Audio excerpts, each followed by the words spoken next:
अमावस्या के दिन किसी भी जलाशय के पास में, नदी, तालाब, बावड़ी, कुआं, जो आपके शहर में, आपके गांव में, आपके नगर में हो, वहां जाकर लगा दी। अगर नदी, तालाब, बावड़ी, कुआं नहीं है तो पीपल का वृक्ष हो या बेलपत्री का वृक्ष हो या बट का वृक्ष हो, उसके नीचे लगा दो प्रदोष काल में। पर अमावस्या के दिन लगाएं जरूर। क्यों?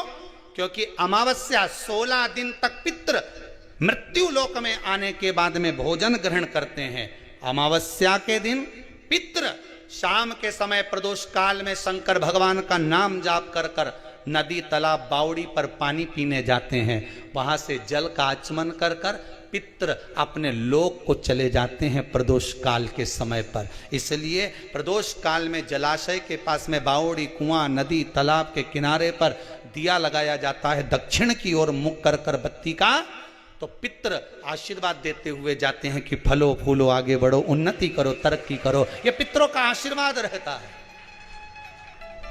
पितरों का वर रहता है। आप देंगे उसको मिलेगा, कुछ करा ना करा। फिर अमावस्या के दिन, जिस दिन पितृपक्ष समाप्त हो, उस दिन दिया दक्षिण की ओर बाती का मुख कर कर लगा। अभी गणेश जी विसर्जन हुए, गणेश जी को जल में विसर्जन किया, तो आपके मन में एक प्रश्न तो खड़ा होगा, आया तो होगा कि गणेश जी के 10 दिन तक बिठाओ, नित्य पूजन करो, ने पाठ करो, ने अर्चना करो, ने 10वें दिन इनके विसर्जन कर दो, और वो भी पानी में कर दो। पानी में विसर्जन करो।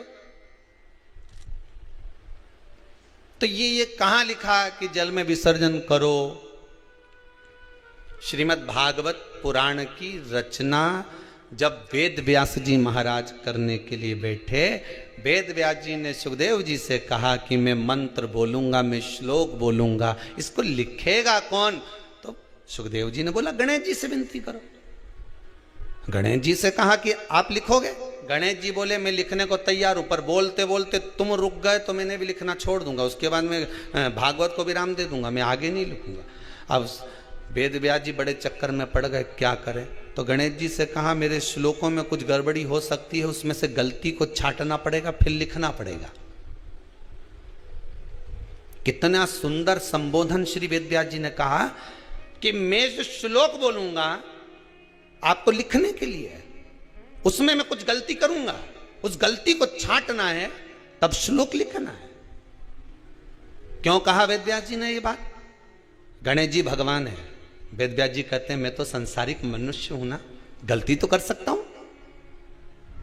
गलती कौन करता है? जम के बोलो भगवान गलती करता है क्या? नहीं, गलती कौन करेगा? मनुष्य। गलती मानव करेगा, गलती मनुष्य करेगा। और गलती करने के बाद अगर हमसे अपनी जिंदगी में कोई गलती हो जाती है तो एक बार क्षमा मांगने में कुछ जाता है क्या? प्रणाम करने में कुछ जाता है क्या? निवेदन करने में कुछ जाता है क्या? नहीं। गलती हो गई मुझसे, तो गणेश जी आप गलती को छांटना, लिखना। गणेश जी महाराज लिखने बैठ गए। लिखते लिखते लिखते लिखते 10 दिन हो गए गणेश जी महाराज को। शरीर में ताप पड़ने लगा गणेश जी महाराज के। वेद व्यास जी ने गणेश जी के हाथ का स्पर्श करा तो शरीर तो तप रहा था। वेद व्यास जी ने वहीं पर श्रीमद् भागवत के श्लोकों को विराम दे दिया। अब नहीं बोले। गणेश जी लिखते लिखते लिखते लिखते लिखते लिखते थक गए, ताप पड़ गया, शरीर गर्म हो गया। वेद व्यास जी ने कब करूं क्या? 10 दिन से लिख रहे हैं और शरीर पर ताप पड़ रहा है, करा क्या जाए? उन्होंने गणेश जी का हाथ पकड़ा, उठाया और कहा चलो प्रभु हमारे साथ में। वेद व्यास जी गणेश जी को ले गए और ले जाकर शीतल जल में श्री गणेश जी महाराज को बिठा दिया। गणेश जी को पानी के अंदर उनको विराजमान कर दिया कि अब आप ताप को थोड़ा ठंडा कर लीजिए। शीतल जल में बिठाया। उस दिन से नियम हो गया कि 10 दिन गणेश जी बैठते हैं और फिर उनका विसर्जन होता है पानी के अंदर, जल के अंदर, शरीर का ताप मिट जाए। तो गणेश जी ने वचन दिया है वेद व्यास जी महाराज को, आपने मेरे ताप को मिटाने के लिए मुझे जल में बिठाया है।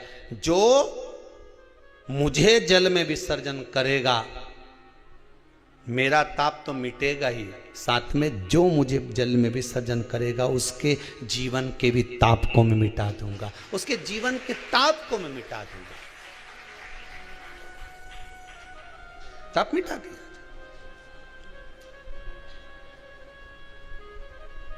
पर करो गणेश जी का विसर्जन, मना नहीं है वो, पर अच्छे से करो रे हो। अब मत छोरा छोरियों तो निशाना लगा है, वो हमारा गणेश जी जई रिया, वो हमारा सबसे आगे पहुंचा तो इधर वाला ने इधर से फेंका, हो गया। ये हमारे धर्म की हंसी उड़ा रहे हैं, ये हमारे धर्म की हंसी है।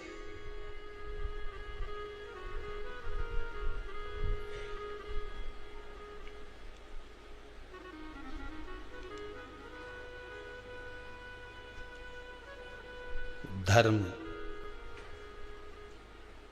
को बचाने का प्रयास एक हिंदू ही कर सकता है। आप बचाइए। अभी एक जगह पर कहीं कार्यक्रम था और वहां 2-4 लोग मिलने के लिए आए, और मिलने के लिए आए तो उनमें से एक बोले कि गुरुजी ये सब आपको राम राम कहेंगे, जय श्री कृष्णा कहेंगे, पर ये जो भैया साथ में आए ना, ये बड़े चिढ़ते हैं भगवान के नाम से, ये कभी राम राम नहीं कहेंगे। हमने कहा अच्छी बात है, नहीं कहेगा तो मत कह दो, काय का काम काज है इनका।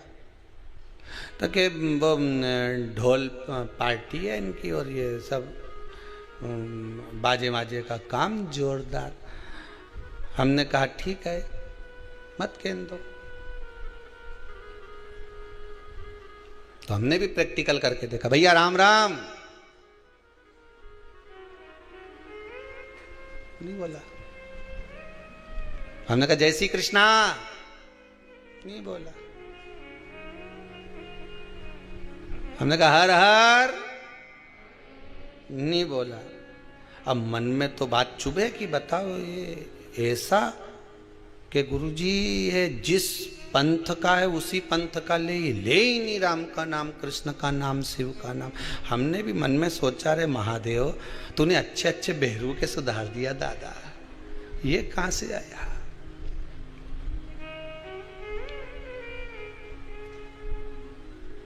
अब अभी गणेश जी का विसर्जन था, तो हमने कहा जाओ उसी के यहाँ का बैंड बुक करके आओ, और बैंड बुक करके आना, और जितना मांगे उससे 2000 ज्यादा देना। और 2000 ज्यादा दिया, वो बैंड पे आए। अब वो हमने छोरा उनसे किया जाओ जरा बोल के आओ कि पापियों के नाश को, धर्म के प्रकाश को, राम जी की सेना चली, जरा भजन गा। वो माइक दिया, उन्हें गाया। हमारे साथ में जो चल रहा था जो कि राम नहीं बोले, हमने कहा बोला, राम बोला, राम बोला। तो उसको गुस्सा आ गई, जिससे हमने कहा देख वो राम बोला, तो ये तुरंत उसके पास गया छोरा, क्यों रे तू तो राम जी का नाम नहीं लेता था, आप कैसे लिया। पैसा मिला है तो बोलना तो पड़ेगा।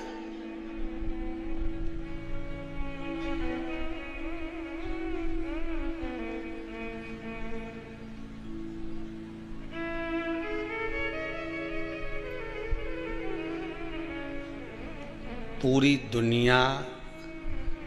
दुनिया धन रुपया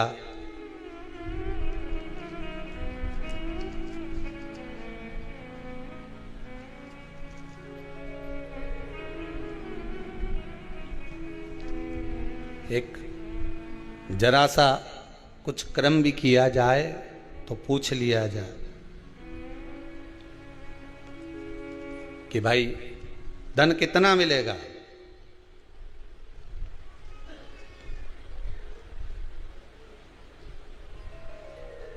कितना प्राप्त होगा। द्वारा किया गया भजन काम आ गया। कई कई माताएं आके कहती है हमारी बहू को कोरोना हो गया, कोई कहे हमारे इसको कोरोना हो गया, मोहल्ले में, सोसाइटी में, गली में, परिवार के लोगों को होना चालू हो गया था गुरुदेव। पर शंकर की कथा सुनते रहे तो विश्वास था कि मुझे नहीं घेर सकता। यह विश्वास आपका जीत गया। धन सब जगह पर काम आ सकता है, पर धन मृत्यु की सैया पर काम नहीं आता। वहां केवल तुमने जो शिव महापुराण की कथा सुनी है, तुमने जो दान करा है, तुमने जो पुण्य करा है, तुमने जो सत्कर्म करा है, तुमने जो भजन किया है, जो तुम यहां आकर, ये कई कई माताएं अभी श्राद्ध पक्ष में जो कथा चल रही है, यहां आकर कई बर्तन की सेवा दे रही, मांजने में, कई भोजन बनाने में सेवा दे रही, कई कोई सेवा दे, कोई कई सेवा दे।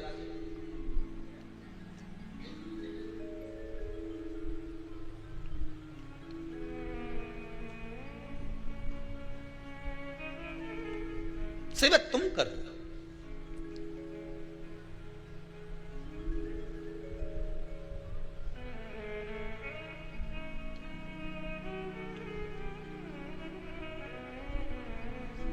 कहा, कार्यकर्ताओं ने कहा गुरुजी भोजनशाला में एक दो हलवाई और बढ़ाई लो ने, कोई आए तो जिमाने में काम आ जाए, ने दो चार खाना परसने के लिए भी आदमी धर लो। हमने कहा फिर ये बाकी का सबके खाने आएगा कि हमारी कई लगन पत्रिका में आया? तुम ही बनाओ, तुम ही खिलाओ और तुम ही खाओ। किसके दरवाजे पर आए हो? यहाँ सियोर वाला महाराज के यहाँ नहीं आए हो तुम, इतना ध्यान रखना। तुम अपने अपने पूर्वजों को पार लगाने के लिए आए हो, शिव महापुराण की कथा सुनने आए, यज्ञ का दर्शन करने आए, दो आहुतियां यज्ञ में पटकने आए। तो तुम ये सियोर वाला महाराज के यहाँ केवल तुम आए हो तो शंकर जी के दरवाजे पे आए, उसका एक एक कंकर शंकर है। तुमने जो पुण्य करा, दान करा, सत्कर्म करा, सब तुम्हारे लिए करा। तुमने अगर यहाँ बर्तन भी धो दिए तो ना जाने कितने नरक धो दिए तुमने, ये तो विचार करो, कितने पार लगा दिए। अगर तुम ब्राह्मणों को भोजन करा रहे हो, दक्षिणा दे रहे हो, दान दे रहे हो, तुम कर रहे हो हमारे लिए नहीं, अपने लिए। फिर वही वाली बात आ गई ने, शरीर चले और जब तक तुम्हारी नहीं तुम्हारे घर में चले, दूसरे के घर में मत चला देना दादा। तुम दूसरे की बात तो करो ही मत, तुम तो तुम्हारी करो। जब तक शरीर चले ने तुम्हारे घर में चले, तब तक पुण्य कर लो री जीजियो। के बात तो कहीं भरोसा नहीं दादा, कोई भरोसा नहीं। भगवान से बस प्रार्थना करना, ये दो लहर तूने दिखा दी ना कोरोना की, तीसरी मत दिखा दीजिए रे भोलानाथ। शिव महापुराण की कथा सुन रहा है, ये तीसरी के तू तीसरी आंख में समा ले, बहुत अब नहीं देखना। धन हर जगह काम आ जाएगा, पैसा हर जगह काम आ जाएगा, सत्ता हर जगह काम आ जाएगी, पर तुम्हारा पुण्य, तुम्हारा सत्कर्म, तुम्हारा भजन, तुम्हारा कथा श्रवण करना, तुम्हारा स्मरण, तुम्हारा दान, ये कहीं काम आएगा। तो तुम्हारे प्राण छोड़ते समय अंतिम क्षण में तुम्हारा किया गया सारा सत्कर्म का लेखा तुम्हारे सामने होगा। वसीयत तुम यहीं छोड़ जाओगे, पर वो जो लेखा पुण्य का है वो यहाँ छूटेगा नहीं। लोग कहते मुट्ठी बांधे आया जग में हाथ पसारे जाएगा। शिव महापुराण की कथा कहती है हाथ पसारे नहीं जाएगा, तेरे हाथ में वही पुण्य रख कर भेज दिया जाएगा जो तू कर कर जा रहा है, जो तू कर कर जाएगा। अरे अपने हाथ में दिन भर तुम मोबाइल चलाते हो, अरे बोलो तो सही, चलाते क्यों नहीं चलाते? पर थोड़ी देर 1 बजे से 4 बजे तक तुम मोबाइल को थोड़ी देर के लिए उंगलियों को बंद कर फेसबुक यूट्यूब पर ले जाकर छोड़ देते हो। कथा आ रही है, शिव महापुराण की कथा चल रही है, मुझे कानों में हेडफोन लगाकर सुनना है, मैं चित्तवृत्ति लगाऊंगा कथा में, मेरे पूर्वजों का उद्धार करना है। मैंने पिंड भले नहीं करा, मैंने ब्राह्मण भोज भले ना कराया हो, मैंने गौ माता को अगर एक रोटी भी नहीं दी तो कोई बात नहीं, पर शिव महापुराण की कथा अगर 16 श्राद्ध में मैं श्रवण कर लेता हूं तो ये मेरा विश्वास कहता है कि मेरे पूर्वज तर जाएंगे। मुझे विश्वास है कि मेरे पूर्वज मुझ पर आशीर्वाद प्रदान करेंगे, क्योंकि किसकी कथा चल रही है? पितरों की। और पितरों की घर की बेटी माता पार्वती जी की माता मैनावती है। मैनावती कि पुत्री माता पार्वती है, पार्वती जी के पुत्र श्री कार्तिकेय, गणेश, और ये सब हैं। ये संबंध हम जोड़ने के लिए निकले, हमारे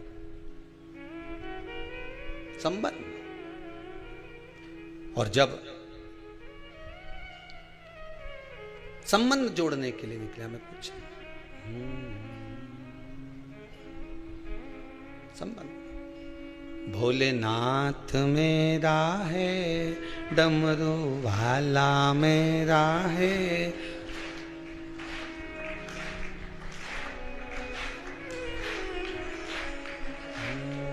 महाराज,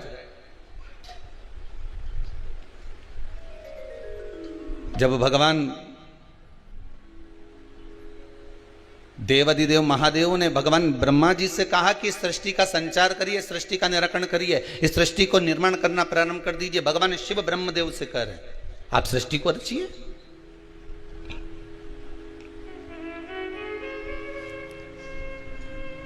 और ब्रह्मा जी ने सृष्टि की रचना करना प्रारंभ करी तो विचार करा कि मैं पहले सृष्टि को रचूं तो रचूं कैसे, क्या बनाऊं। भगवान शंकर ने अपना अर्धनारीश्वर स्वरूप का दर्शन दिया है भगवान ब्रह्मदेव को। ब्रह्मा जी आधा पुरुष बना दो, आधा स्त्री बना दो। अब ब्रह्मा जी की बुद्धि में क्या बैठा, देखो कथा कहने वाला व्यक्ति कथा कह देगा, माता पिता को जो शब्द कहना है वो माता पिता कह देंगे, घर के बुजुर्ग को जो शब्द कहना है वो घर के बुजुर्ग कह देंगे। पर आपकी बुद्धि कैसी है, आपका चित्त कैसा है, आपका विवेक कैसा है, आप कितना किस तरह से झेल रहे हैं, कितना किस तरह से ग्रहण कर रहे हैं, ये आपके ऊपर है। एक गिलास में पानी है थोड़ा सा भरा हुआ, दो व्यक्ति बैठे हैं, आपने एक से कहा ले साहब पानी पी लो, तो वो बोला ये आधा गिलास तो खाली है। फिर दूसरे के पास लेकर गए, ले साहब पानी पी लो, हाँ साहब लाई दीजिए। पर एक बात अच्छी करी आपने साहब कि आधा गिलास भर के लेके आए। जिसने लिया दूसरे ने, उसने कहा अच्छा हुआ आपने आधा गिलास भर के लेके आए। उसने पूछा क्यों, अगर पूरा गिलास भर के लेके आते तो झलक जाता तो मेरे कपड़े गीले हो जाते। अब एक व्यक्ति कह रहा है कि ये आधा गिलास खाली है और दूसरा व्यक्ति कह रहा है कि आधा गिलास अच्छा हुआ तुम भर कर लेकर आए। इसमें अच्छा हुआ ये आधा गिलास भरा है, अगर मालूम पड़े पूरा भरा होता तो आधा तो झलक जाता, आधा तो गिर जाता। ये अच्छा हुआ कि आप आधा भर कर लेकर। गिलास वही था, पानी भी उतना ही था, पर व्यक्ति की सोच पर आधारित है। एक को खाली नजर आ रहा है, एक को भरा हुआ नजर आ रहा है। खाली नजर आने वाले को खाली ही दिखेगा, भरे नजर आने वाले को भरा ही दिखेगा। एक बड़ा सुंदर संवाद है महाराज जी। ब्रह्मा जी क्या विचार कर रहे हैं कि अर्धनारीश्वर स्वरूप का दर्शन दिया तो ब्रह्मा जी ने विचार कर लिया कि मुझे आधा पुरुष बनाना है, आधा स्त्री बनाना है। भगवान शंकर ने कहा था एक पुरुष बनाना, एक स्त्री बनाना। आधा आधा का मतलब है कि आधे ये बना तो आधे ये बना। पर उनकी बुद्धि में तो ये बैठ गया कि आधा आधा मिलाकर बना देना है। जितना हम ग्रहण कर रहे हैं, एक गुरु जी के दो चेले भोजन करने के लिए गए। अब गुरु जी के चेलों ने भोजन करने के लिए जजमान क्या गए, जजमान ने उनको भोजन कराया, बड़े प्रेम से जिमाया। दोनों चेले वापस आए, एक बड़ा प्रसन्न था, दूसरे का मुख उतरा था। गुरु जी ने पूछा क्या बात है, आपका चेहरा क्यों उतरा हुआ है बेटा? चेला बोला बस गुरुजी पूछो ही मत। क्यों जजमान ने दोनों में कोई दिक्कत दे दी क्या? इसका मन प्रसन्न है और इसका मन डाउन है, ये थोड़ा सा उतरा हुआ है। तेरे को आसन अच्छा नहीं लगाया था क्या? नहीं, दोनों को एक जैसा आसन लगाया था। अच्छा, तो भोजन में अंतर था क्या? इसको ज्यादा खीर खिला दी हो, तेरे को खीर कम दे दी हो? नहीं नहीं गुरुजी, भोजन भी एक जैसा खिलाया। तो दक्षिणा कम थी क्या? नहीं नहीं गुरुजी, 2-2 रुपए दोनों को दिए। फिर दिक्कत क्या हुई बता? तो चेला बोला कि गुरुजी मेरा मुंह इसलिए उतरा है, मैं तो सेठ जी के यहाँ भोजन करने गया था तो मुझे लगा था कि सेठ जी 10 रुपया देंगे, पर उनने तो जम के तो बोलो 2 रुपए ही दिए। अच्छा, फिर गुरुजी ने पूछा दूसरे चेले से, ये बता तू इतना प्रसन्न क्यों है? अरे गुरुजी, मुझे तो लग रहा था कि सेठ जी इतना कंजूसड़ा है, इतना कंजूसड़ा है कि 8 आने से ज्यादा देगा नहीं या 1 रुपया से ज्यादा देगा नहीं, पर जब मैं भोजन करने गया और उसने 2 रुपए दिया नहीं, तो हमारा तो दिल प्रसन्न हो गया गुरुजी, इतना आनंदित हो गया कि मेरा मन प्रसन्नित हो गया। दोनों गए थे भोजन करने के लिए, दोनों को आसन लगाया गया, दोनों को भोजन कराया गया, दोनों को दक्षिणा दी गई। बस एक चेले के मन में थोड़ी आशा ज्यादा लग गई थी कि इतना मिलेगा, और दूसरे के मन में यह था कि थोड़ा भी मिल गया, अगर प्रेम से मिल गया और विश्वास से मिल गया, सत्यता में मिल गया, ईमानदारी का मिल गया, थोड़ा सा भी मिल गया, तो ये मेरी जिंदगी संवार देगा। एक को 2 रुपए मिले, वो जिंदगी को संवारने वाले थे, और दूसरे को जो 2 रुपए मिले वो आशा इतनी लगा के बैठा था कि 10 रुपया मिलेगा, न ऐसा होगा न वैसा होगा। सब आस पर पानी फिर गया तो दिल दुख गया।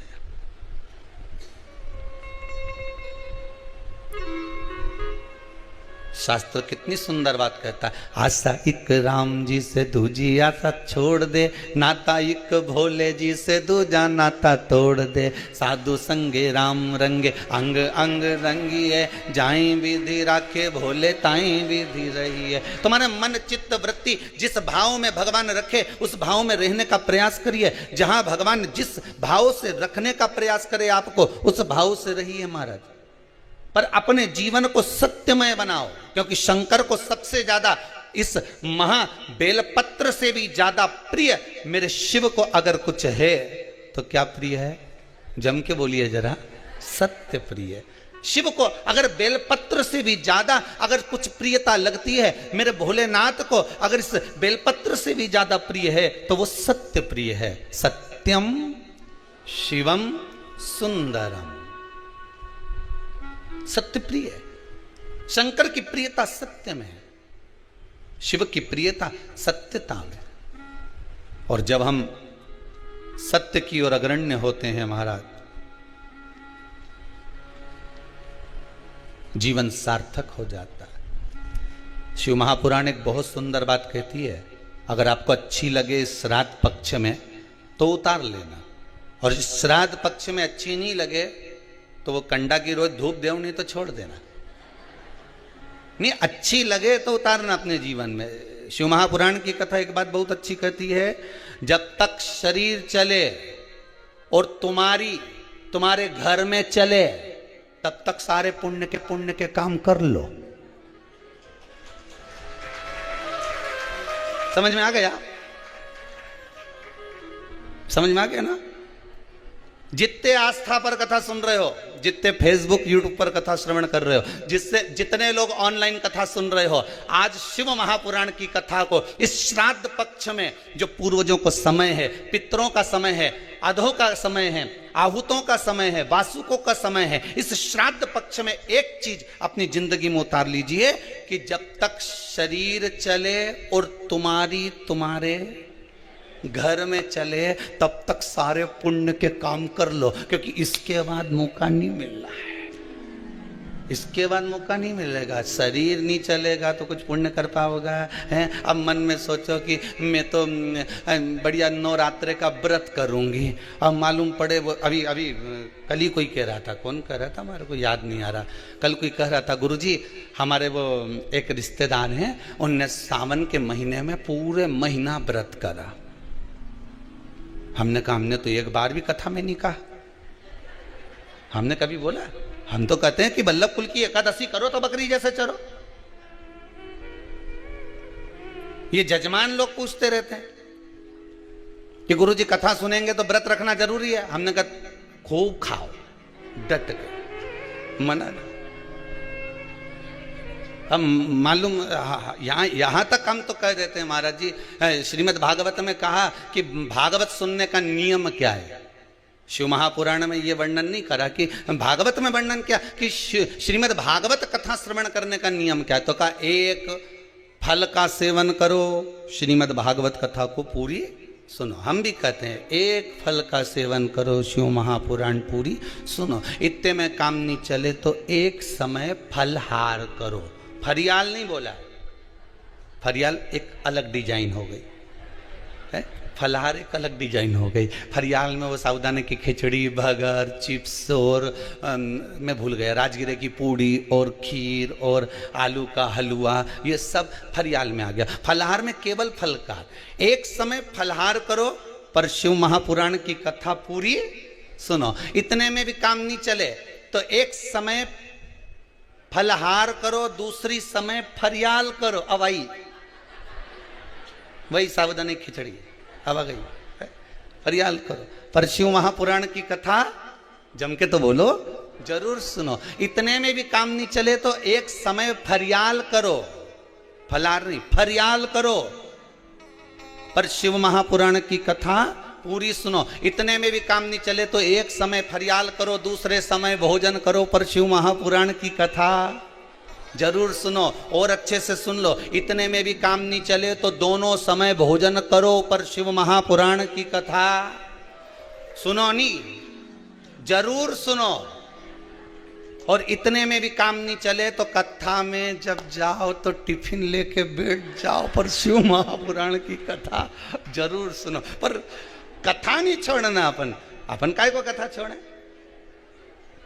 खाना न छोड़ा, पीना न छोड़ा, हरि भजन क्यों छोड़ दिया। जाना न छोड़ा, आना न छोड़ा, फिर सत्संग जाना क्यों छोड़ दिया। हमें कथा नहीं छोड़ना, कथा तो हम सुनेंगे चाहे कुछ भी हो जाए, चित्त वृत्ति में रख जाए कथा।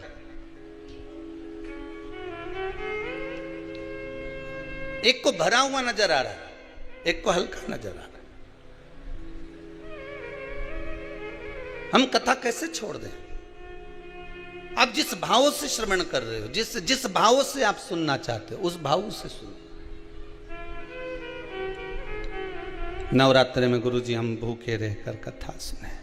कहा हम, वो कह रहा था कोई कि हमारे रिश्तेदार ने सावन का व्रत करा, कुछ नहीं खाया, फिर अब वो आपसे मिलने का कर। हमने कहा मिलना क्यों, ये तो बताओ। ना जाने कौन सी व्रत में ना जाने क्या खा लिया कि एक नाड़ी में कुछ ऐसा हो गया है, तो वो 2-3 दिन से हॉस्पिटल में पड़े। तो हमने कहा हमने नहीं किया था व्रत करो, हम तो के खूब चरो, खूब। अब मालूम पड़े तुम्हें शुगर, बीपी, और हम कहते व्रत करो। 2-3 दिन तक तो कथा सुनोगे, चौथे दिन मालूम पड़े बीपी शुगर ऊंचा नीचा हो गया, तुम हॉस्पिटल में पड़े, कथा कौन सुनेगा? इसलिए तुम तो सुनो। कौन किस भाव से कथा रस तत्व को ग्रहण कर रहा है।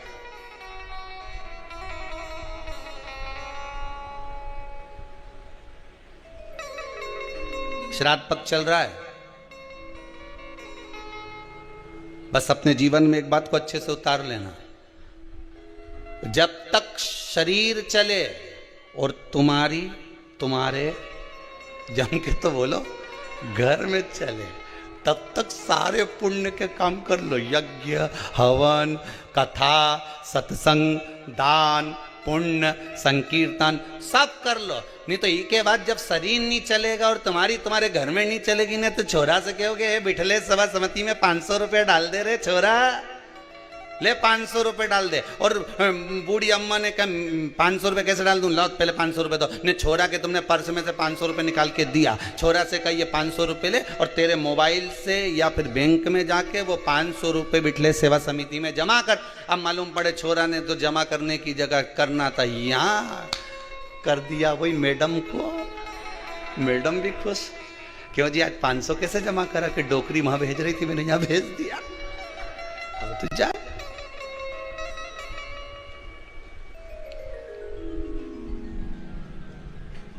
शरीर चले और तुम्हारी घर में चले, जब तक खूब पुण्य करो सा।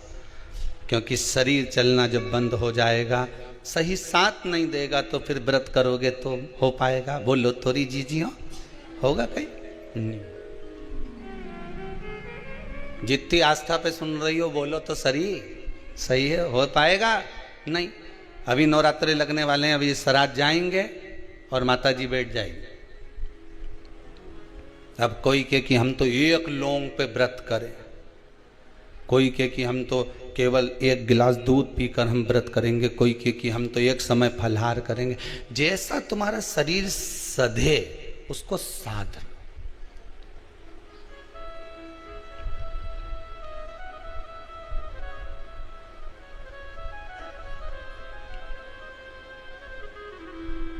जैसा शरीर से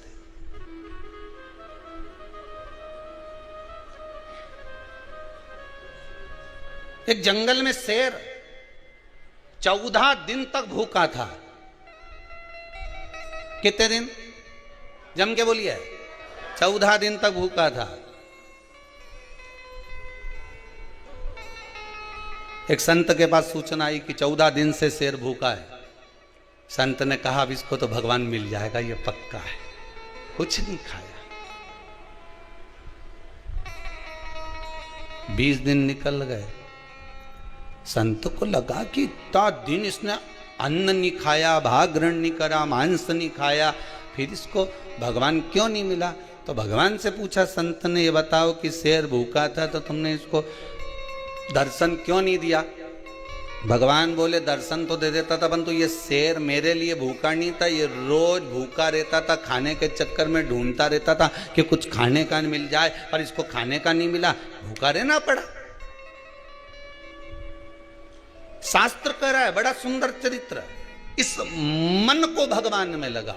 तुम सोचो कि भूखे रह जाओगे तो भगवान मिल जाएगा। भगवान के भूखा रहने से मैं नहीं मिलता, मैं तो तेरे भीतर की जो काम, आसक्ति, तृष्णा, लोभ, विषय, वासना, झूठ, प्रपंच, छल, ये सब तू जब समाप्त कर देगा मैं मिल जाऊंगा।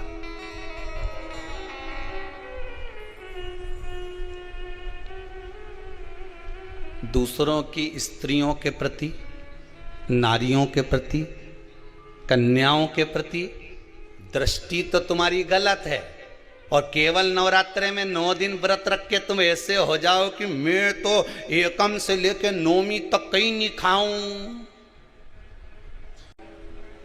केवल नवरात्रे में ये उसी में कहा है कि सावन के महीने में त्रिपुंड लगा लिया, सावन के महीने में व्रत रख लिया, सावन के महीने में दाढ़ी बढ़ा ली, बाल बढ़ा लिया, और सोचा कि मुझे शंकर जी मिल जाएगा। शंकर जी के या बरसाती मेंढा कौन के मैं अच्छे से पहचानू रे? भोलानाथ जी भी कहें इनके बरसाती के मेंढा कौन को मैं पहचानू, ये बरसात में ही निकले केवल, उसी तरह सावन में नजर आए। तो ये ढोंग और प्रपंच भगवान को प्रसन्न नहीं है। भगवान को प्रियता निर्मल मन सो मोहि पावा, मोहि छल छिद्र कपट ना भावा। भगवान को प्रियता क्या है? केवल एक निर्मलता का स्वभाव, निर्मलता का मन, चित्त, वृत्ति, तुम्हारा अच्छा भाव। भगवान को ये नहीं चाहिए कि तुम भूखे कितने हो। भगवान ये नहीं देखता कि तुमने कितने समय तक तप करा। भगवान तो ये देखता उस तप में तुमने मेरा ध्यान कितना करा। माता जी का अगर व्रत कर रहे हो तो तुम कितनी देर माता की स्तुति कर रहे हो, तुम कितनी देर भगवान का भजन कर रहे हो, तुम कितनी देर भगवती स्मरण कर रहे हो। मालूम पड़े स्तुति करी कुछ नहीं और व्रत बहुत लंबा रखा, भगवान कैसे मिलेगा? साल भर, पूरे वर्ष भर नारियों को, स्त्रियों को, अन्यों को निहारते रहे, सबके लिए गलत सोचते रहे, और मालूम पड़े नवरात्रे में मैंने 9 दिन व्रत रख लिया। अब 10वें के दिन कौन छोड़े? एकादशी का व्रत और करूंगा, फिर 12 के छोड़ूंगा। कहीं कहीं का ऐसा भी भेरू है। उस चित्तवृत्ति में तुमने भगवान को कितना रिझाया? तुम करो व्रत, खूब करो, डट के करना। तुम दान करो, डट के करो, कोई दिक्कत नहीं। तुम कमाई करना तो भी डट के करना। तुम्हें जो करना है अच्छे से करो, दिल से करो। पर जितने दिल से तुम कमाई करते हो, जितने दिल से तुम दूसरा कार्य करते हो, उतने दिल से अगर आप व्रत कर रहे हो तो उस व्रत में उतने ही दिल से भवानी का स्मरण भी करना, शंकर का अनुमोदन भी करना, राम और कृष्ण का भजन भी करना, भगवत भक्ति में उतना डूबना जिससे परमात्मा तुम्हें प्राप्त हो जाए।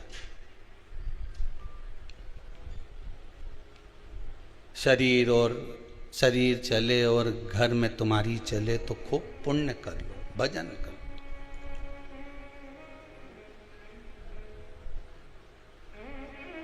कईयों की तो टीवी देखते समय टीवी के सामने ही नहीं चले। दादी रिमोट दे दे मेरे को,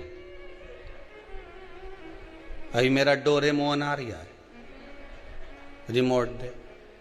दादी के एक दूनी धर के सियोर वाला महाराज आई रिया चला दे, बता। वह पितृ मोक्ष कथा वाची रिया तू डोरा मोहन देखी रिया, दे इधर। वो गया और उसने नी दिया, दादी ने रिमोट, तो मैं टीवी के पास पहुंच कर खटका ही बंद करिया, ले देख ले। अब देख, अब दादी भी ऐसी, मैं टीवी के बाजू में बैठी खटका चालू करके, अब आ तू।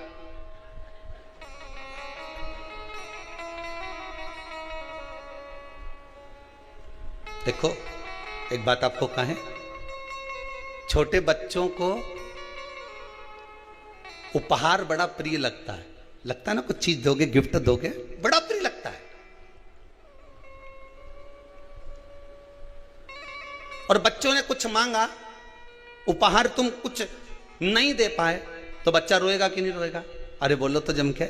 इतनी दूर गई थी, सीहोर गई थी, कथा सुनने गई थी, मेरे लिए क्या लाई? अब उसको समझाओ कि भैया सीहोर तो माँ कुबेरेश्वर धाम से 12 किलोमीटर दूर था, वहाँ जंगल में तो महाराज ने कुबेरेश्वर महाराज के बिठाया, वहाँ ना तो बिस्कुट मिले ना चिप्स मिले ना वहाँ पर कच्छू मिले, बस दोनों टाइम महाराज जी भोजन करा दे, एक बार नाश्ता करा दे, 2 बार चाय पिला दे, छुट्टी। अब यहाँ कहाँ जाए इतनी दूर, बताओ। तो मेरे लिए क्या लाई? अब बच्चों को उपहार प्रिय है, और मालूम पड़े तुम बच्चों को उपहार नहीं दोगे तो रोएगा कि नहीं रोएगा? अगर उपहार तुमने कोई चीज देना चाहिए और बच्चे को नहीं दी तो वो रोएगा, पर जो उसके हित में होगा वही तो तुम दोगे। बोलो तो सही, जो अहित का होगा वो दोगे क्या? एक बात अपनी जिंदगी में उतार लीजिए, उपहार बच्चों को नहीं दिया तो थोड़ा समय रोएगा, फिर चुप हो जाएगा, पर बच्चों को यदि अच्छा संस्कार नहीं दिया तो जिंदगी भर रोएगा, फिर कोई चुप नहीं करा पाए। उपहार नहीं दिया तो बच्चा थोड़े समय रोता है, चुप हो जाता है, पर बच्चों को यदि अच्छा संस्कार नहीं दिया तो बच्चों को जिंदगी भर रोना पड़ता है, जिंदगी भर।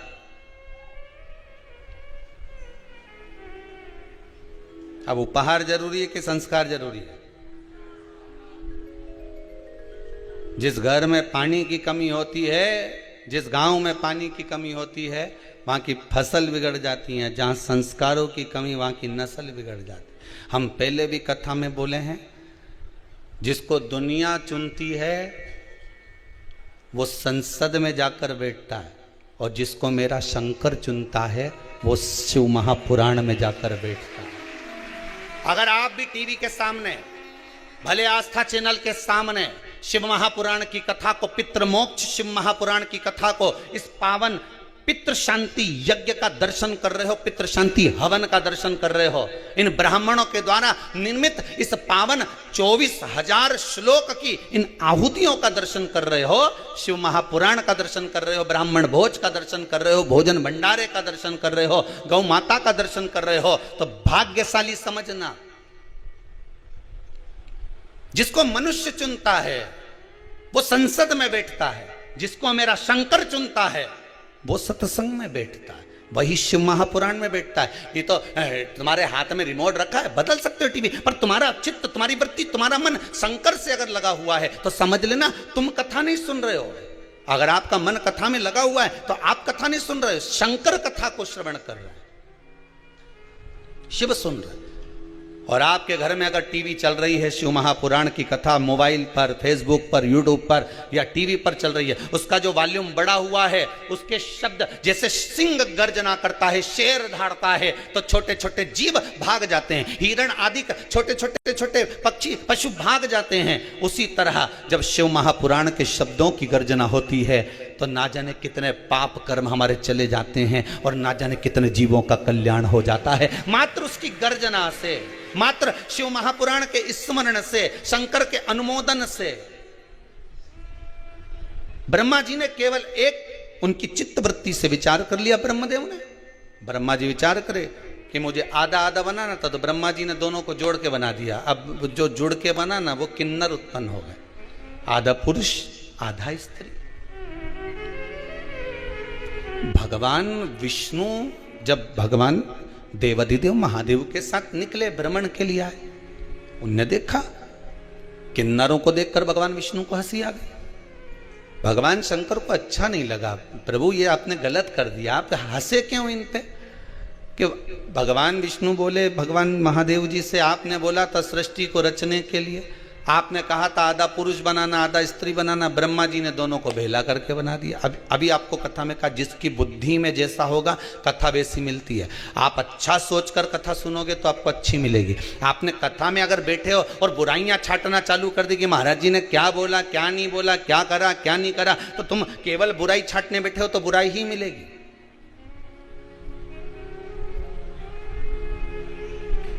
केवल बुराई नजर आएगी।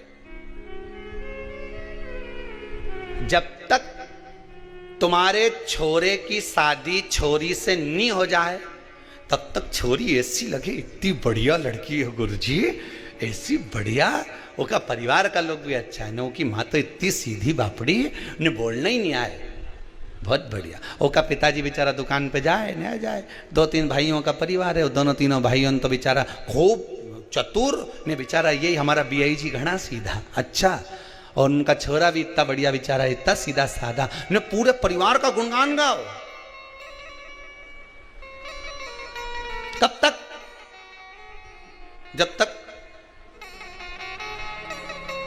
भावन नहीं टल जाए। और जी दिन शादी करके आई, उसका 1 साल निकलिया,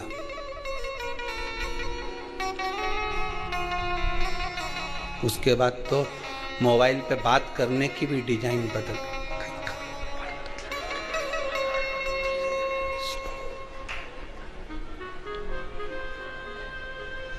अब बेटी पूछे मम्मी क्या हुआ?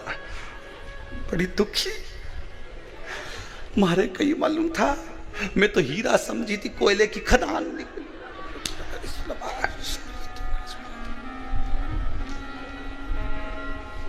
वो ऐसो कोई नहीं रे, या हीरा को परखियो राम, कोई नहीं रे। अभी तुम्हारी दृष्टि अच्छी थी इसलिए उसकी माता भी अच्छी लग रही थी, बोलो सही है कि गलत है? अभी तुम्हारी दृष्टि अच्छी थी इसलिए उसके पिता भी अच्छे लग रहे थे, बोलो सही है कि गलत है? तुम्हारी दृष्टि अच्छी थी, तुम सीधी थी इसलिए सामने वाले सीधे नजर आ रहे थे। बहू आने के बाद तुम टेढ़ी हो गई तो जम के बोलो सामने वाला भी टेढ़ा हो गया। दृष्टि का भेद है महाराज, इसके सिवाय कुछ भी नहीं है। अब क्या कह रही है? ये सब उसकी माँ सिखा रही है। पहले क्या बोल रही थी? उसकी माँ तो ऐसी पगली होके कहीं नहीं यार, बेचारी सीधी सादी। हाँ उसकी चाची और तेज है, न उसका छोटा भाई तेज, न वो तेज, पर माँ सीधी, न उसका बाप सीधा। अब कौन नजर आ रहा है? वो तो जब जाए नहीं जब उसकी माँ कहीं ना कहीं सिखाए। अब ये कौन बोल रही है? जम के बोलो जरा, सास बोले। तो हम सासू से ये पूछें, ईमानदारी की बात बताओ, दृष्टि का भेद है। काला कलर का चश्मा पहनोगे तो सब काले ही नजर आएगा, धर्म का चश्मा पहनोगे तो सब धार्मिक नजर आएगा, पुण्य का चश्मा पहनोगे सब पुण्यवान नजर आएगा, चोरी का चश्मा पहनोगे सब चोर नजर आएगा, संस्कारवान का चश्मा पहनोगे सब संस्कारवान नजर आएगा। धर्मात्मा को धर्मात्मा दिखता है, पुण्यात्मा को पुण्यात्मा दिखता है, पापी को पापी दिखता है, कपटी को कपटी दिखता है, बेईमान को बेईमान दिखता है, छली को छली दिखता है, प्रपंची को प्रपंची दिखता है, झूठे को झूठा नजर आता है। जैसी आपकी दृष्टि होगी सामने वाला वैसा नजर आएगा। आप टेढ़े हुए तो सब जम के बोलो टेढ़े न चलाने लगे। आप बुराई देखना बंद कर दो। हमारी बहू जैसे पहले बोलती थी ना, इतनी बढ़िया है, इतनी बढ़िया, सब बढ़िया है, सब आनंद है, सब चीज में। अब अच्छा देखो तो सही। अरे वाह, दुर्योधन को कोई अच्छा ही नहीं मिला। भगवान के संसार में कहीं का अच्छा नहीं, सब बेकार। और युधिष्ठिर का पूरे संसार में एक आध तो ढूंढला कहीं का बुरा, कि सब अच्छे। दोनों की दृष्टि में अंतर था, वो बुरा देखे वो अच्छा देखे। दुनिया के लोगों की आदत है, यहाँ तो भगवान में लोग बुराई ढूंढ लेते हैं। वारे भगवान बांके बिहारी गजब, कितना लड्डू खाता हो तुम गजब। गणेश जी महाराज क्या लड्डू ही लड्डू में चकाचक रहे हो, कितना भोग लगे गणेश जी महाराज तुमके, कितना। गणेश जी महाराज मन में सोच रहे मेरी जगह आके तो बैठे एक बार, न हिलूं न डुलूं, बस ऐसे ही बैठे रहे। आके बैठ जरा एक बार, मालूम पड़ जाएगा कि लड्डू खाऊं कि नहीं खाऊं। ये इतना लोग मेरा दर्शन करने आए, इतना प्राण खा जाए कि लड्डू खाने की फुर्सत ही नहीं मिले, कई लड्डू खा।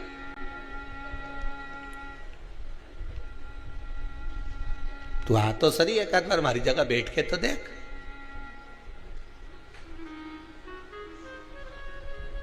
मैं 3 घंटा कथा में बैठे बस सियोर वाली महाराज की तो बाबा रामदेव का सारा आसन लगा ले तो, और मेरे से कि गणेश जी तुम सुखी, गणेश जी के महाकाय का सुखी है, तो बैठा बस सूंड लगाई और उनने तो बस सूंड लगाई। सुख कहां? अच्छा देखोगे अच्छा मिलेगा।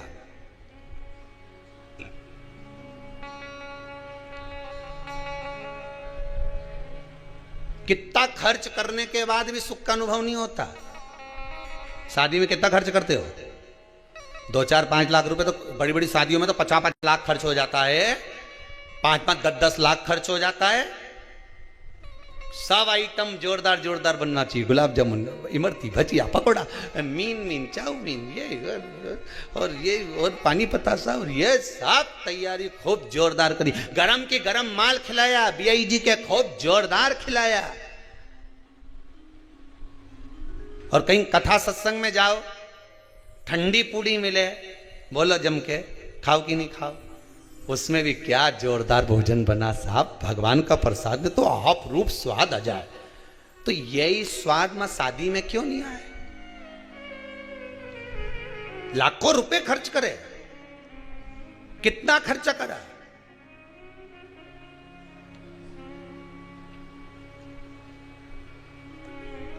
कथा में खर्च करा और एक शादी में खर्च करा, दोनों में अंतर है। शादी में जो खर्च करा वो 2 साल में मालूम पड़ जाएगा, जैसे ही बहू आएगी नहीं और जोरदार जब झड़ेगी, गुलाब जामुन, रबड़ी, जब सोन पपड़ी झड़े उका मुंडा से, तब मालूम पड़ेगा। और एक कथा में जब खर्च करा, कथा में तुमने जो खर्च करा, इतने लोग तुम्हारे दान से, पुण्य से, ये जो लोग ऑनलाइन कथा श्रवण कर रहे हैं अपने पूर्वजों के लिए, जो ब्राह्मण भोज के लिए, गौ माता के लिए, मंदिर निर्माण के लिए जो दान देते हैं, जो तुमने पुण्य करा, दान करा, सत्कर्म करा, कथा में कहीं खर्च करा, और वो खर्च करा हुआ जो तुमने शादी में खर्च करा ने वो झड़े, और यहां जो खर्च करा वो यहां नहीं झड़े, वहां ऊपर जाके झड़े। स्वयं पितृ देवता झड़ते हैं, स्वयं हमारे घर के पूर्वज, हमारे घर के पितृ, हमारे घर के आहूत, हमारे घर के वासुक के धन्यवाद देते हैं कि मेरे घर का पोता, मेरे घर का बेटा, मेरे घर की बहू, मेरे घर का परिवार का व्यक्ति शिव महापुराण की कथा करवा रहा है, सुन रहा है, दान कर रहा है, पुण्य कर रहा है, सत्कर्म कर रहा है। मेरे घर के बच्चे इस पितृपक्ष में शंकर की कथा का अनुमोदन कर रहे हैं, जिससे मेरा कल्याण हो रहा है, मुझे कुछ प्राप्त हो रहा है।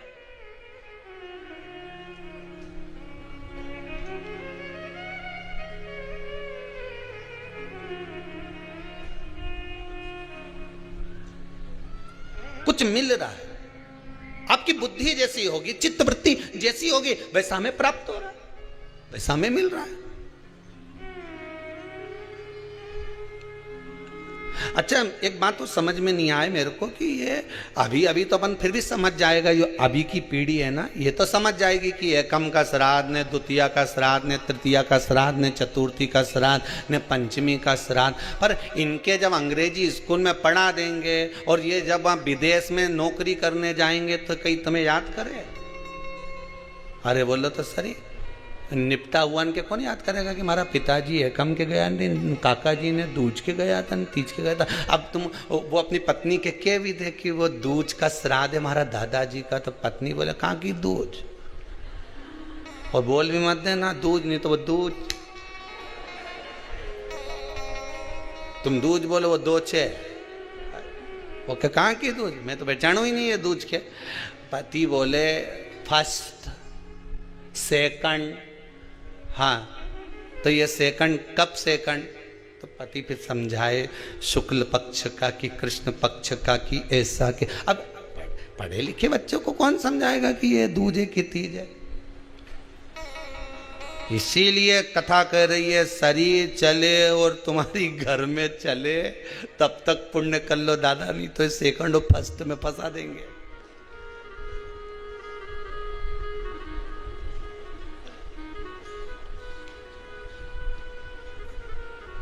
कहीं नहीं जाए।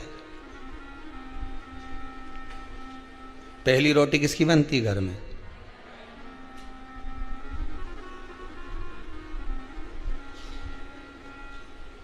पर जिसके यहां बहुत जल्दी रहे, नहीं मेरे को जाना, जल्दी रोटी बना, उन्होंने कहा अभी बना के लेने 2 पराठा, और वो पहले नंबर का पराठा ही ले जाके दे दिया। अब तुम तो बोले कि पहली रोटी गाएगी, तो क्या रोटी और पराठा में अंतर है? पर यह शास्त्र के कि तवा पे तो डली नहीं, कढ़ाई पे तो पड़ी नहीं, मतलब जो पहली बनी वही पहली जाना थी। पर अब उनके जल्दी जाना था तो रोटी, अब किसी ने कथा में कह दिया कि बता हमने तो सियर वाला महाराज का मुंडा से सुनी थी कथा, उन्हें कहा था कि पहली रोटी गाय के देना चाहिए, तुमने पहला पराठा बना के उनके गाय खिलाया, तो क्या गई गौ माता से कम है कहीं? अभी तो गौ माता पहली रोटी गाय को दे दो। 16 श्राद्ध में, श्राद्ध पक्ष में जो लोग गया जी नहीं जा सकते, ब्रह्म कपाली करने नहीं जा सकते, किसी जलाशय पर जाकर तर्पण तिलांजलि नहीं कर सकते, तो गरुड़ पुराण कहती है 16 श्राद्ध में 16 दिन तक गया फाल्गुन नदी का पूरा पुण्य, गया सुर का मुख का हस्त कमल का पूरा पुण्य गाय माता के मुख में आकर विराजमान हो जाता है। 16 श्राद्ध में गाय को एक रोटी अगर दी जाती है तो गया जी में पिंड दान करने का पूरा पुण्य फल जीव को प्राप्त हो जाता है, जीव को प्राप्त।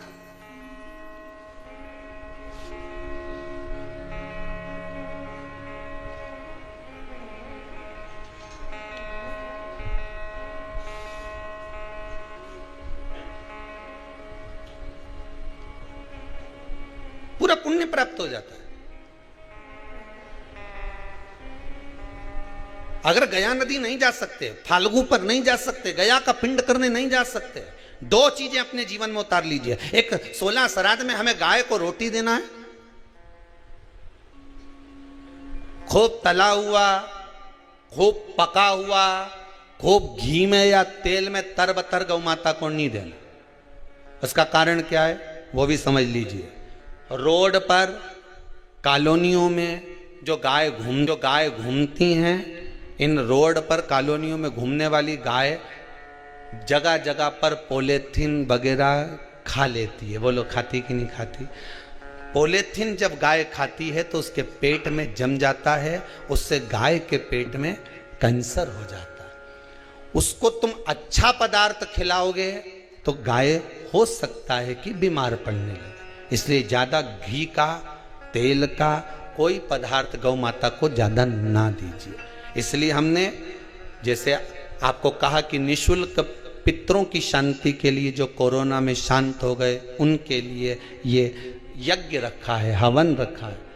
हमने तुरंत आशीष जी को, समीर जी को ये बात कही कि एक काम करो, साथ में हवन तो चल ही रहा है, थोड़ी सी लापसी तैयार करो, और लापसी तैयार करके गौ माता को प्रतिदिन जो जो शांति में उनके निमित्तार्थ थोड़ा थोड़ा सा गौ ग्रासी जाए, पर जाना चाहिए। एक हवन वो जो अग्नि में सांकल्य छोड़ी जा रही है, जो गाय का घी छोड़ा जा रहा है और पितरों को मिल रहा है, और दूसरा गौ माता के 16 दिन तक 16 श्राद्ध में मुख में गया क्षेत्र रहता है। गया जी और ब्रह्म कपाली के पिंड का दान पुण्य अगर कहीं प्राप्त करना है तो गाय के मुख में मिलेगा। गाय के मुख क्यों दी जाता है कौवा को भोजन? श्राद्ध पक्ष में कौवे को भोजन क्यों दिया जाता है? क्यों छत पर ले जाकर रोटी का टुकड़ा डालते हैं? काशी, कांची, अवंतिका अयोध्या आदि जितने पावन क्षेत्र हैं, जगन्नाथ, द्वारका, रामेश्वरम, बद्री नारायण, जितने जितने पुण्यशाली क्षेत्र हैं, मथुरा आदि जितने, वृंदावन आदि जितने पुण्य क्षेत्र हैं, शिव महापुराण की कथा में, स्कंद पुराण में लिखा है कि जितने पुण्यशाली क्षेत्र हैं, सारे पुण्यशाली क्षेत्र, चाहे चित्रकूट हो, अयोध्या हो, काशी हो, उज्जैनी हो, त्र्यंबकेश्वर हो, जितने पुण्यशाली क्षेत्र हैं, सारे पुण्यशाली क्षेत्र में पिंडदान होता है। बोलो मालूम है कि नहीं आपको? मालूम? सब दूर तर्पण होता है, सभी जगह पिंड होता है, सभी जगह तर्पण होगा, पिंड होगा। तो श्राद्ध पक्ष में तुम इतनी सारी जगह जाकर तर्पण कर सकते हो क्या? जम के बोलिए, नहीं कर सकते। इतनी सारी जगह जाकर पुण्य कर सकते हो क्या? नहीं कर सकते। इतनी सारी जगह जाकर तुम ब्राह्मण को भोजन करा सकते हो क्या? नहीं। इतनी सारी जगह जाकर ना पिंड दे सकते, ना तर्पण कर सकते, ना पुण्य कर सकते। अब ये 16 दिन में इतने तीर्थ कितने, हजारों में तीर्थ, इतने तीर्थ में जाकर कहां पुण्य करोगे, कहां पिंड दोगे? तो उसका एक निर्णय निकाल दिया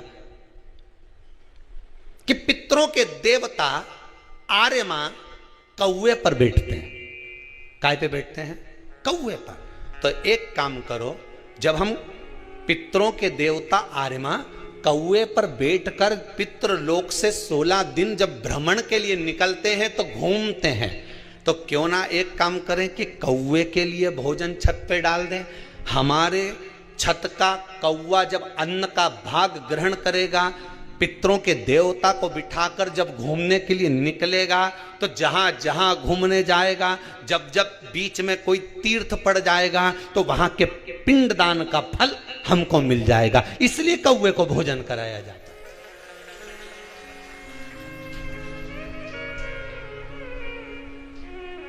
कौवे को भोजन कराने का कारण ही यही है।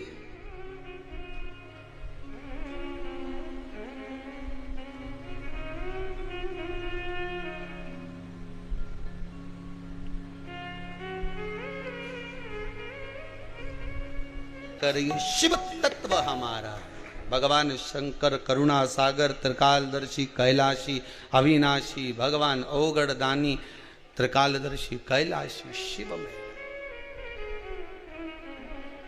बाबो शुद्ध।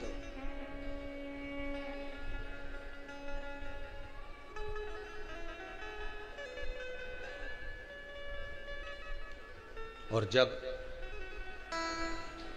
ओगड़दानी शिव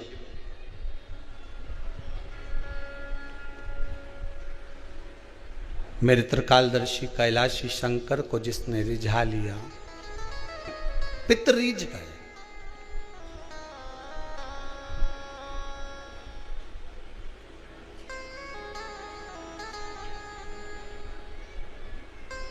फिर रिझाने के लिए कुछ चीज की जरूरत नहीं है। ब्रह्मदेव ने गलती कर दी, विचार दृष्टि की हो जाती है। किसी किसी के साथ गलती हो जाती है, बोला कुछ जाता है, समझा कुछ जाता है।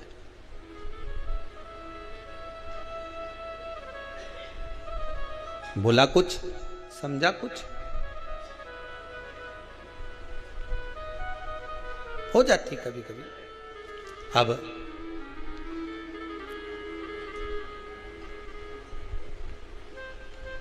ब्रह्मा जी के उस स्वरूप को जो बनाया था किन्नर, आधा आधा, भगवान विष्णु हंस दिए। आप हंसे हो, आपको भी एक बार किन्नर बनना पड़ेगा। द्वापर में कृष्ण अवतार के समय पर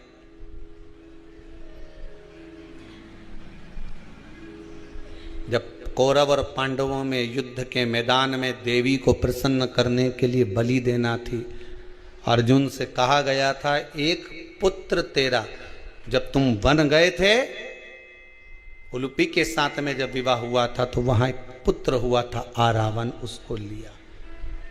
आरावन का संबोधन था, दादाजी मैं मरने को तैयार हूं पिताजी, पर एक बात है, मैं कुंवारा नहीं मरना चाहता। शिव महापुराण की कथा कहती है कि विवाह के बाद जो मरे उनका तो श्राद्ध भी हो जाता है, तर्पण भी हो जाता है, तिलांजलि भी हो जाती है।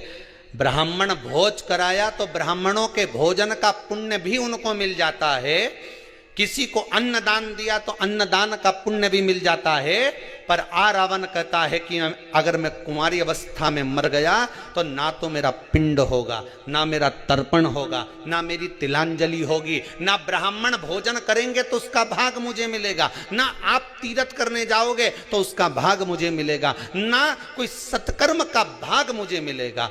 अधोगति में मरे हुए व्यक्ति को भाग कैसे मिले? कुंवारी अवस्था में मरने वाले को क्या मिलेगा? ये कई लोग कह देते हैं हम तो बड़े परेशान हो गया, वो कोई 10वीं में पास नहीं हुआ, कहीं का 12वीं में फेल हो गया, कहीं कोई एग्जाम में बैठा था, कंपटीशन एग्जाम में बैठा था, कोई नौकरी की तैयारी कर रहा था, नहीं हुआ, मर गया। अरे भैया, सारे टिकट फुल हैं तो ट्रेन में चढ़ोगे तो बाथरूम में बैठना पड़ेगा। बोलो सही है कि गलत है? अरे जम के तो बोलो, सही है कि गलत है?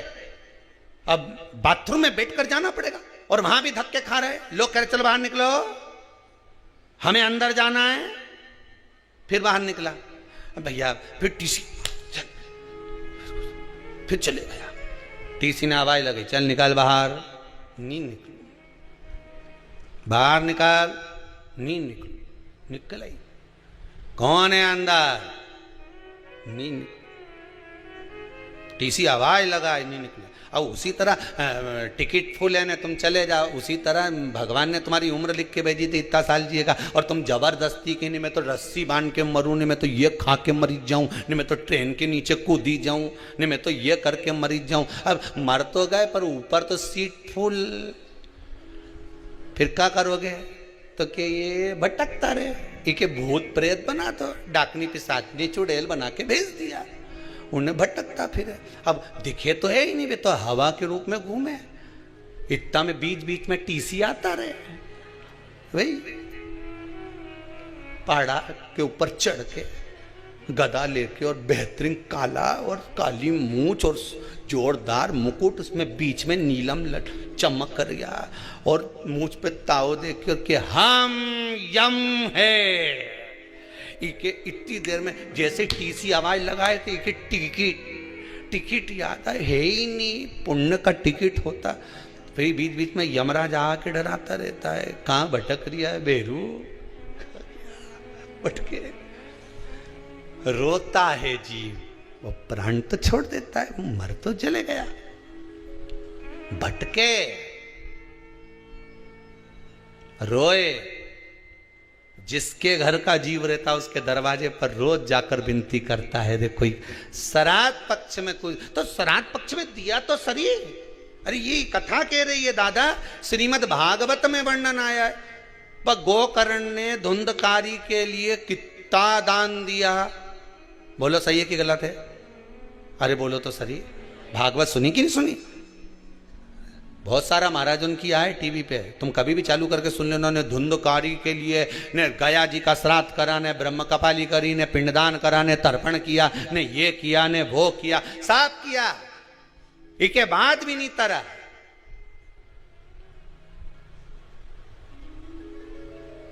प्रेत की योनि में भटक रिया। तो गोकर्ण ने पूछा सूर्य नारायण भगवान से, ये तो बताओ ये भटके क्यों? सूर्य नारायण भगवान बोले, तूने क्या क्या किया बता। मैंने गया जी का पिंड करा, तर्पण करा, ब्राह्मण का भोज कराया, साफ कराया। तो इसका नाम नहीं बोला क्या? नहीं बोला। जब सीवर वाला महाराज का व्हाट्सएप पे लिख के भेज दिया तो कई टेंशन, नाम तो बोला, फिर मोबाइल नंबर नहीं लिखा, नहीं लिख दिया, ये भी लिख दिया, फिर गोत्र तक गोत्र भी लिखा। बस सूर्य नारायण भगवान बोले कहीं ना कहीं गड़बड़ी जरूर है, पता करो कि गड़बड़ी कहाँ है। तो क्या समझ में ही नहीं आ रही है कि गड़बड़ी कहाँ है? नाम भी लिया। जब गया जी में पिंडदान करो, कहीं ब्राह्मण के भोजन कराओ तो हाथ में चावल जल वगैरह लेके संकल्प छोड़ो कि नहीं छोड़ो? नाम ये न गोत्र ये, और जो संकल्प दिया तो नाम गोत्र सब बोला। फिर क्यों नहीं तरा? सूर्य नारायण भगवान के चिंता लग गई तो वे नारायण भगवान के पास पहुंचे। नारायण जी से पूछा, प्रभु ये बताओ कि ये धुंधकारी तरे क्यों नहीं? इसका गया जी का श्राद्ध हो गया, इसकी ब्रह्म कपाली हो गई, ब्राह्मण का भोज हो गया, सब कुछ करा, गाय का दान भी करा, पर ये तरे क्यों नहीं? तो नारायण ने कहा हमारे नहीं समझ पड़ रही कि इतना गोत्र भी बोला, नाम भी बोला, इसका पिताजी का नाम भी बोला, कि माता जी का नाम भी बोला, पर तरे क्यों नहीं? तब नारायण पहुंचे भगवान शंकर जी के पास में, हार हार। शंकर जी ने पूछा, भोलेनाथ जी से पूछा भगवान विष्णु ने, ये बताओ कि प्रभु ये धुंधकारी का नाम लिया, गोत्र लिया, गया जी का श्राद्ध करा, पिंडदान करा, ब्राह्मण भोज करा, सब कुछ करा, फिर ये तरे क्यों नहीं? शंकर भगवान ने उसी समय पर नंदी के बुलाया और नंदी के बुला के पूछा, इधर आ रे नंदी, अब तू बता कि ये क्यों नहीं तरे? हम जितना निर्णय यमराज करता है उतना ही निर्णय नंदी करता है। नंदी ने कहा, प्रभु एक बात क्यों, थोड़ी अंदर की बात है। शंकर जी बोले, चाहे अंदर की हो चाहे बाहर की हो, बोल दे जरा, जम के बोल जरा। तो नंदी ने तुरंत कहा, प्रभु बात इतनी सी है कि जब जब पिंडदान करा, जब जब तर्पण करा, जब जब ब्राह्मण भोजन कराया, जब जब तिलांजलि करी गई, तब धुंधकारी का नाम धुंधकारी बोला गया। ठीक है, गोत्र आत्मदेव का बोला गया, आत्मदेव का पुत्र था ना, आत्मदेव का बोला गया। फिर गलती कहाँ हो गई? नंदी बोले गलती ये हो गई कि इसकी सहेली की संतान थी और उसकी गोदी लेके आ गई थी पैसा दे के। बोलो सही है कि गलत है? गोदी लेकर आ गई थी पैसा दे के। गोत्र बोलना था सहेली का, बोला जा रहा था इधर का, इसलिए तर नहीं पाया, इसलिए नहीं तरा, मोक्ष नहीं मिला। अब जितने लोगों ने भी व्हाट्सएप पे नाम लिखा ने गोत्र लिख के भेजा, अच्छे से भेजा है नहीं भाई? नहीं तो बाद में क्यों, हमने तो यज्ञ में भेजा था और सीवर वाला मिश्रा जी ने 24,000 श्लोक की आहुतियाँ छुड़वाई, ने 21 ब्राह्मण के बुलाया, ने खूब आहुतियाँ दिलवाई। इसके बाद भी कहीं का बोले कि अभी भी तुम्हारे यहाँ पितृदोष रह गया तो फिर समझ लेना। इसलिए निवेदन है, ये 7 दिन कथा चल रही है, बहुत सावधानी से जिन जिन ने नाम भेजा, गोत्र लिखकर भेजा, सही भेजा। तो 21 ब्राह्मण जो यज्ञ कर रहे हैं, सवेरे उठकर वो लोग सबसे पहले संकल्प देते हैं गोत्र का कि आज इनकी आहुति है। तुम्हारे धन की मूलता नहीं है, उन जीवों को तारने की मूलता है।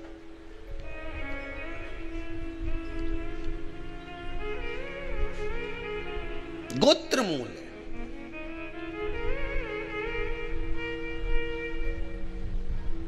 और जो गोत्र नहीं जानते उनसे तो हम इतना ही कहेंगे कि शिव जी का नाम ले लीजिए। शंकर भगवान से शादी में पूछा गया था, पंडित जी ने पूछा था, तुम्हारा नाम बोलो शंकर, गोत्र बोलो शंकर। पंडित जी बोले, कुछ खा पी के आए हो क्या?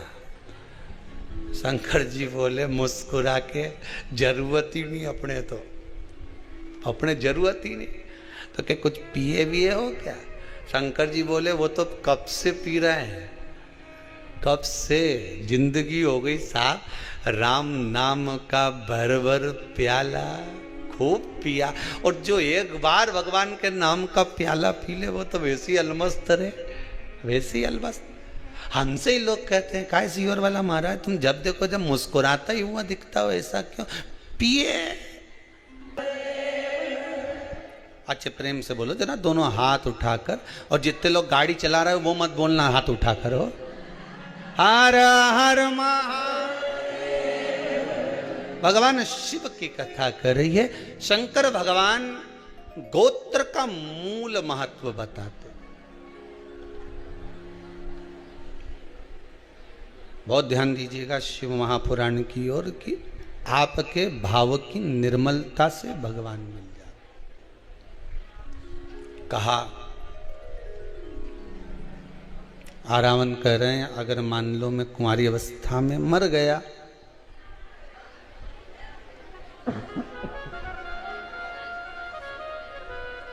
और कुंवारी अवस्था में चला गया, मान लो, शिव कथा कहती है, तो फिर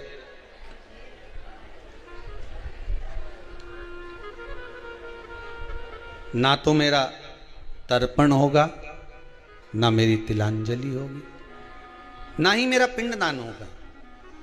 फिर मोक्ष कैसे मिलेगा? मोक्ष मिलने का भी तो कोई भाव हो। कहा, और एक बात अपने भी जीवन में उतार कर रखिए। देखिए,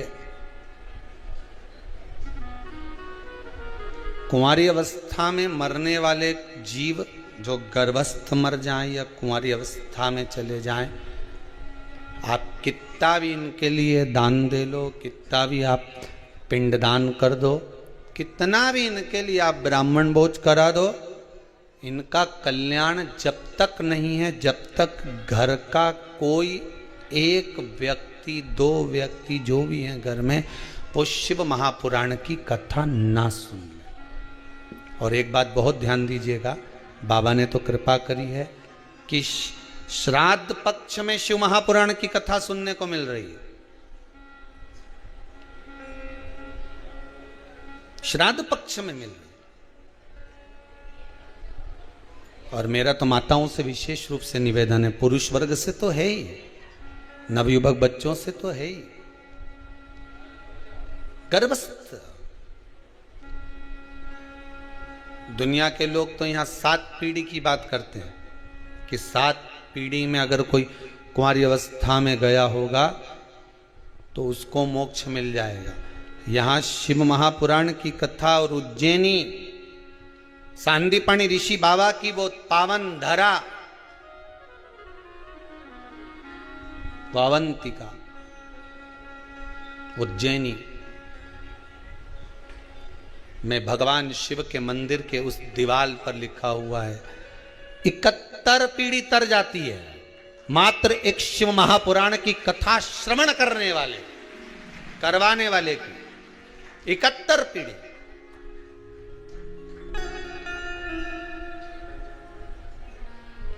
इकहत्तर पीढ़ी तक।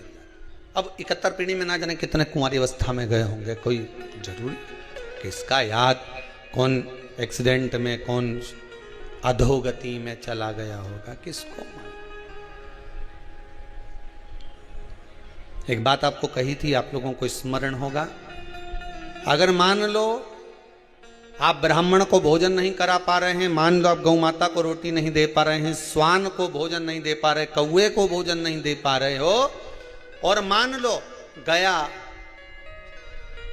ब्रह्म कपाली या कहीं पिंडदान नहीं कर पा रहे हो, तिलांजलि तर्पण नहीं कर पा रहे हो, तो एक काम जरूर करना, जल के पात्र में 2 बूंद गंगा जल डालना और वो गंगा जल शंकर को रोज 16 दिन तक चढ़ाइए, पितृदोष समाप्त हो जाए।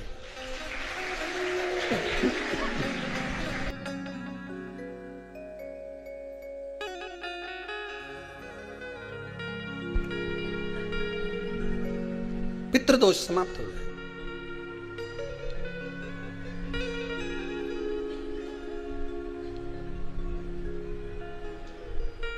प्रतिदिन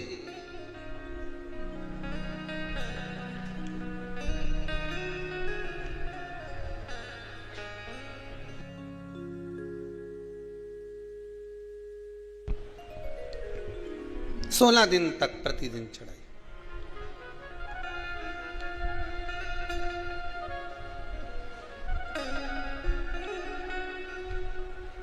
शिव महापुराण की कथा कहती है,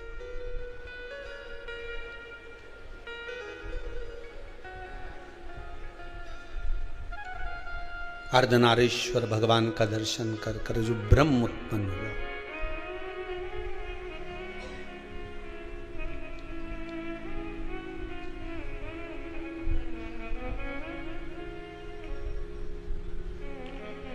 एक तारने का मौका,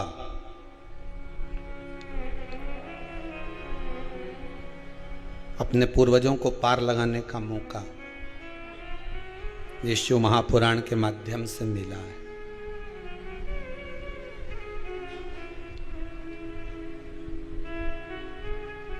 भगवान ने कृपा करी है, विश्वनाथ ने, शंभू ने।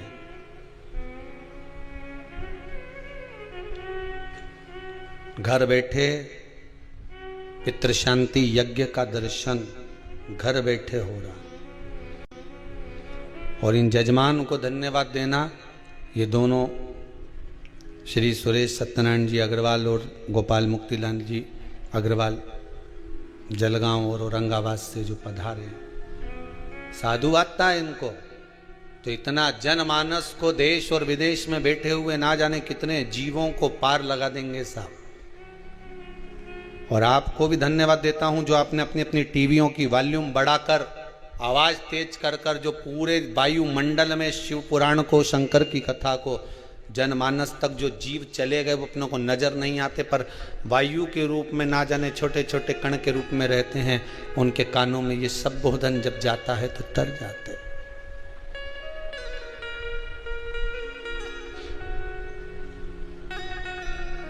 उतर जाते हैं। अब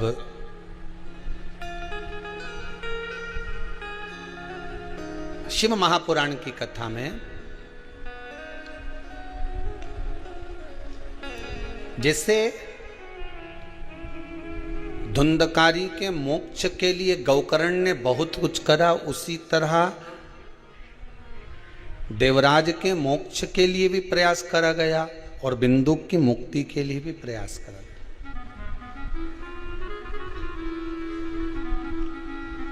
चंचुला देवी काशी में जाकर निवेदन करती है देवाधिदेव महादेव से कि प्रभु मेरा पति प्रेत योनि में पड़ा हुआ, पितृदोष है, ये आपको कैसे मालूम पड़ेगा?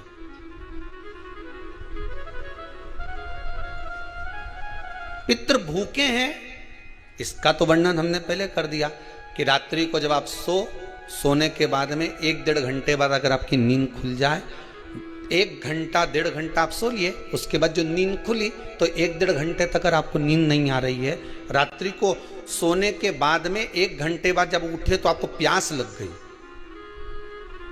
भूख लगने लगी, प्यास लगने लगी कि मेरे को पानी पीना पड़ेगा, घबराहट हो रही, पानी पीना पड़ेगा। 1-1.5 घंटे सोने के बाद अचानक नींद खुले और आपको प्यास लगे, समझ लेना आपके पितृ भूखे हैं और प्यास है।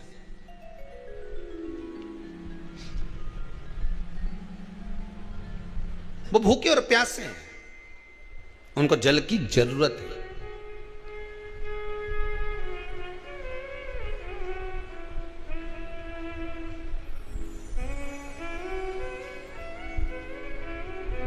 किसी भी नदी में, सरोवर में, कुंड में, बावड़ी में, तालाब में, आप तीर्थ में जाकर जब स्नान करते हैं तो स्नान करने के बाद एक काम का नियम बना लो कि अपने हाथ की अंजलि में जल लेकर अपने पूर्वजों को देना।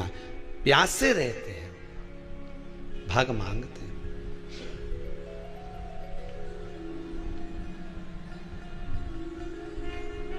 भाग प्राप्त करना। 3 वृक्ष पितरों के तुल्य हैं। नैमिषारण्य की कथा में भी कहा था 3 वृक्ष पितरों के तुल्य हैं। पहला पीपल, दूसरा बट वृक्ष, तीसरा बेलपत्र का वृक्ष। ये पितरों के तुल्य हैं। अगर आपको रात्रि में नींद नहीं आ रही है, ऐसा लगता है कि रात्रि को 1 घंटा 1.5 घंटा सोने के बाद कुछ गलत गलत विचार आने लगते हैं, नींद सुबह 3 बजे तक 4 बजे तक नहीं आती, 4 बजे के बाद फिर नींद आती है, तो एक प्रैक्टिकल जरूर कर कर देखना। एक प्रैक्टिकल करने में क्या जाता है, प्रयास करने में क्या कुछ जाता है क्या? प्रैक्टिकल कर कर देखना कि कहीं सियोर वाला महाराज झूठ तो नहीं बोल रहा है, तो प्रैक्टिकल करने में कुछ नहीं जाए। 1 लोटा पानी लो, उसमें थोड़ा सा कच्चा दूध डाल लीजिए, श्राद्ध पक्ष चल रहा है, बेलपत्री का पेड़ या पीपल का पेड़ या बट का पेड़, इन पेड़ के नीचे ले जाकर उस दूध को दोपहर में सुबह 10 बजे से लेकर 12 बजे के बीच में ले जाकर चढ़ा दीजिए। रात्रि को फिर ना आपको प्यास लगेगी, ना भूख लगेगी, नींद एक बार लगी तो सुबह ही खुलेगी। प्रैक्टिकल करने में क्या जाता है? पानी डालने में तुम्हारा कुछ जाएगा? अरे बोलो तो सरी, हमें 10 रुपया का दूध जरूर उसमें, और तुम इतनी चतुर हो, इतना सारा दूध थोड़ी डालोगी, तो 2 चिल्ला डालोगे। कहाँ तुम इतना डालने वाली हो है?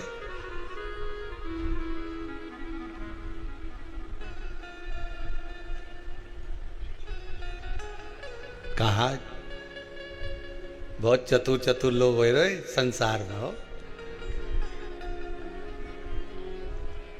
भले पूजन पाठ नहीं करे पर कहीं का एकदम मिलने आ जाए ना, क्या अम्मा जी है क्या पाठ कर रही है, फिर वो भी बैठ गई तुरंत, अभी तो सोई थी।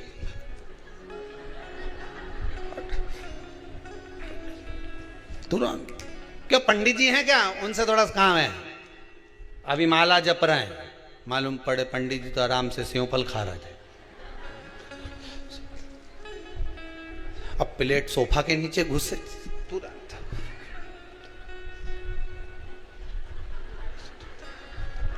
आंख प्रैक्टिकल करने में क्या जाता, कुछ भी नहीं बिगड़ेगा, ये तो बस जल डालोगे तुम्हारा ही कुछ अच्छा हो सकता है, बाबा की कृपा है।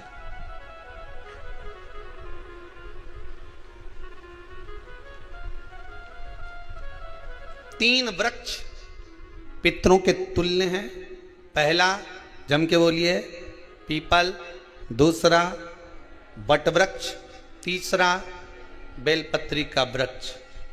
तीनों पीपल के वृक्ष में 52,000 ब्राह्मण एक साथ निवास करते हैं, इसलिए पितृतुल्य है। वट वृक्ष ब्रह्मा जी के मस्तक से बना, इसलिए पितृतुल्य है। और बेलपत्री का वृक्ष माता पार्वती जी के अश्रु से बना, जब आंसू गिरे थे माता जगत जननी जगदम्बा पार्वती के, उस समय पर पितृलोक में हलचल उत्पन्न हो गई थी, हमारी नातिन की आंख में आंसू कैसे आ गए। मैनावती की पुत्री है,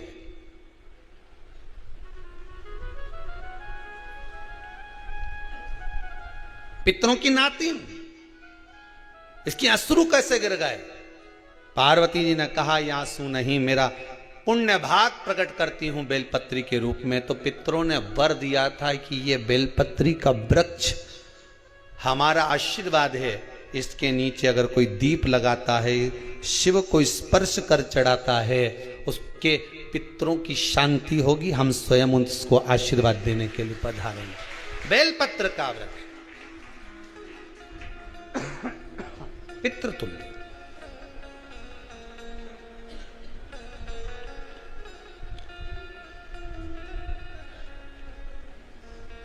तो रात्रि को अगर भूख लग रही है, प्यास लग रही है, तो पितृदोष है। दूसरा पितृदोष का लक्षण बताया, घर में कोई शुभ कार्य ना हो, वंश की वृद्धि ना हो, 1 रुपये कमाओ 1.25 रुपये खर्च हो रहे हैं, पैसा 10 जगह से कमाई आ रही है पर घर में टिक नहीं पा रही है, आया गया, पितृदोष है। जरा सी कटोरी पड़ी है उसके पीछे विवाद चालू हो जाए, पानी ढुल गया उसके पीछे विवाद हो जाए, या छोटी छोटी बात में घर में क्लेश मचा हुआ है, पितृदोष है। समझ लो हमारे पूर्वज हमसे खुश नहीं है, प्रसन्न नहीं। कोई कहता है गुरुजी श्राद्ध बड़े बेटे को करना चाहिए कि छोटे को करना चाहिए।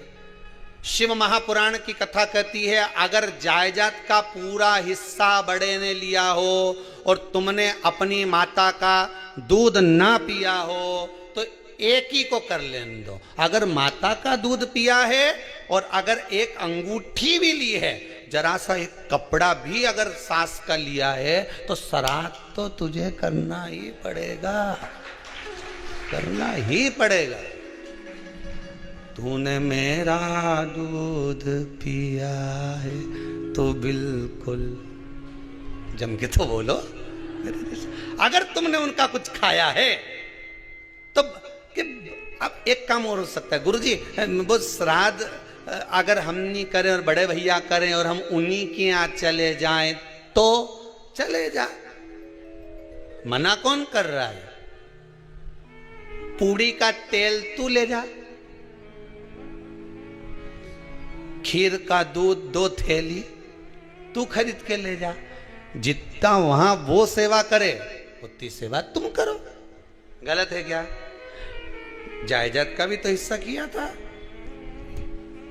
सुई की नोक के बराबर नहीं धुआं ने, ईंट इधर खसकी है तो हमारी इधर खसका दीजिए। हमारी बसियत में इतना लिखा है तो फिर बसियत में ये भी लिख के जाना चाहिए था। मैं तो क्यों सबके, तुम डरो मत ही रहे एक भी। जब छोरा छोरी के जब सब सामान, प्रॉपर्टी दो ना, जमीन दो ना, जायदाद दो ना, सारा सामान छोरा छोरी के दो, तो उनके लिख के भी जाओ कि हमारी श्राद्ध कर दे अच्छे से, नहीं तो भूतड़ी बन के सताऊंगी। देखिए, श्राद्ध करो। कितना दिया तुमको, बोलो ईमानदारी से बोलना, कितना दिया? ढेरों। और एक बात बहुत अच्छे से कहूंगा, आप लोगों के जीवन में उतरे। अगर मायके में भाई, मायके में भाभी, मायके के लोग अगर आपके माँ बाप का श्राद्ध नहीं करते हैं तो बेटी भी अपने माता पिता का श्राद्ध कर सकती है। उसने भी दूध पिया है अपने माता पिता का, पर वो श्राद्ध का भोजन कौन कराएगा? बेटी का पुत्र हो, बेटी की पुत्री हो, वो कराए। और नाम वो नाना नानी का ले ले, करे। अगर वो नहीं कर रहे हैं, वो नहीं संभालते, वो नहीं जानते, तो आप करो, तो करे। दो भाग होते हैं।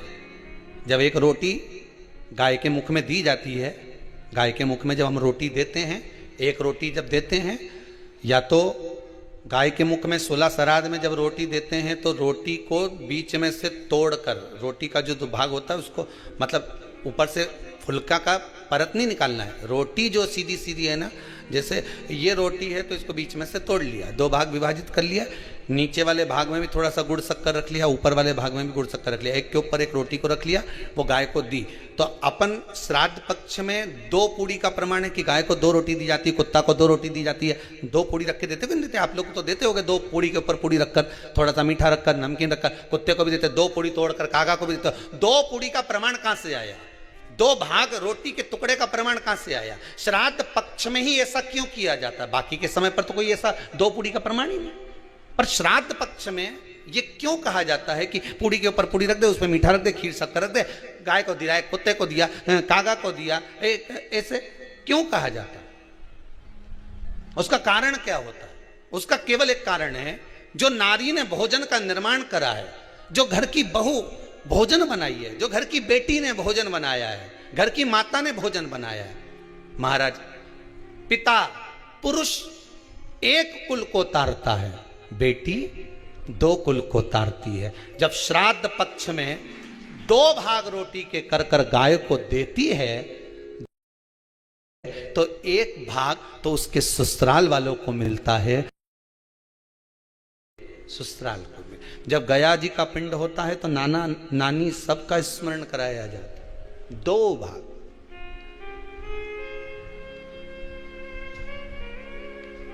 पुण्यता प्राप्त। अब लोगों को मालूम तो है नहीं कि 2 पूड़ी क्यों रखते हैं, उसका कारण वर्णित है शास्त्रों। दोनों पक्ष तारने के लिए, दोनों पक्ष का स्मरण कराने के लिए। महाराज, बिंदु प्रेत योनि में पड़ा, चंचुला देवी उनके मोक्ष का प्रयोजन कर रही है, प्रयास कर रही। क्या करा जाए कि इनको मोक्ष मिल जाए? कहा शिव महापुराण की कथा। पार्वती मैया की सहेली बन गई और पार्वती मैया ने शिव महापुराण में प्रेत योनि से मुक्त होने के लिए कहा, तुम रुका जी के यहाँ जाओ, देवऋषि नारद के पास जाओ। नारद जी ने तुमरुका जी के पास भेज दिया। क्यों? नारद जी जानते हैं मैं कथा नहीं कर सकता, मैं कथा सुन सकता हूं पर कह नहीं सकता। कहने के लिए मुझे बैठना पड़ेगा, सुनने के लिए हो सकता है कि मैं चले जाऊं, वापिस आकर बैठ जाऊं।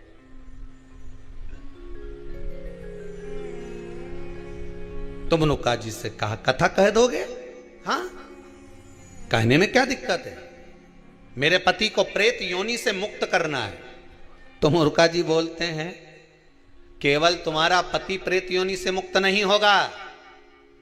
तुमरुका जी ने शिव महापुराण में कहा, सुनो चंचुला देवी, केवल एक व्यक्ति शिव पुराण से नहीं तरता, इस बिंदुक जैसे ना जाने कितने प्रेत इस वायुमंडल में घूम रहे होंगे, ना जाने कितने पितर, ना जाने कितने आहूत, ना जाने कितने वासुक इस वायुमंडल में घूम रहे होंगे। तुम्हारा पति तुमको दिखा नहीं, तुम्हारा बिंदुक तुम्हें कभी नजर आया नहीं, फिर कारण क्या था? बस मन में शांति नहीं है। घर में सारा सुख है पर हृदय में शांति नहीं, समझ लो पितृदोष है। क्या करा जाए? फिर क्या करोगे महाराज? हृदय शांति, हृदय शांति। केवल एक अकेला बिंदुक शिव महापुराण की कथा सुनकर नहीं तरेगा। तुमरुका जी कहते हैं जिस समय पर मैं शिव महापुराण की कथा कहूंगा, सुनो चंचुला देवी, इस संसार के इस भूमंडल पर मृत्यु लोक में जितने भी जीव इस संसार सागर में भटक रहे होंगे, शिव महापुराण की कथा सुनकर वो भी तर जाएंगे। ये अकेली बिंदुक को तारने वाली नहीं है। इस मृत्यु लोक में जो विराजमान, आज भी नियम है महाराज, श्राद्ध का भोजन टेबल पर नहीं कराया जाता, श्राद्ध का भोजन ब्राह्मण को कुर्सी पर बिठाकर नहीं कराया जाता, श्राद्ध का भोजन किसी जाता। श्राद्ध का भोजन आज भी प्रमाण है कि ब्राह्मण के लिए भूमि पर आसन लगना चाहिए और जमीन पर बैठकर कराना चाहिए। तब क्यों? क्योंकि इस भूमि पर बैठकर जब भोजन कराएंगे, इसी भूमि से ना जाने कितने पितर गए, कितने तर्पण हुए, कितनी तिलांजलि हुई, इसी भूमि से, इस रज से, इस कण से ना जाने कितने जीव चल गए। अब लकड़ी पर या टेबल पर या कुर्सी पर बैठकर ब्राह्मण को भोजन कराने का प्रमाण नहीं है। अब आपका फैशन ज्यादा हो गया तो बात दूसरी है। पंडित जी ऊपर बैठ के खा लोगे क्या? पंडित जी तो बोल देंगे अच्छा है खिला दो।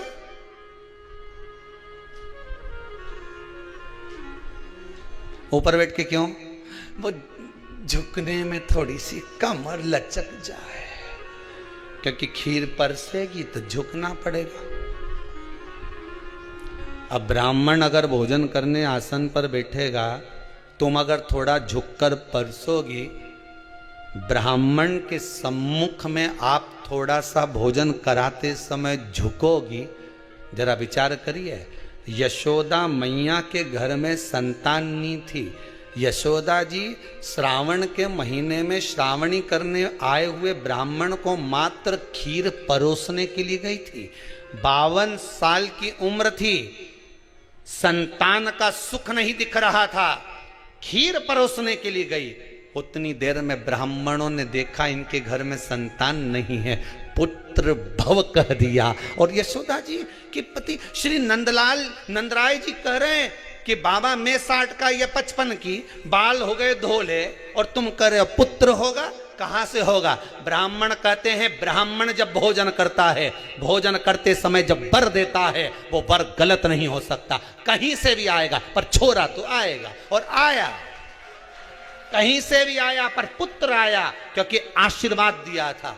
श्राद्ध पक्ष का भोजन टेबल पर नहीं, कुर्सी पर नहीं, श्राद्ध पक्ष का भोजन ब्राह्मण को आसन लगाकर जमीन पर कराना चाहिए, भूमि पर।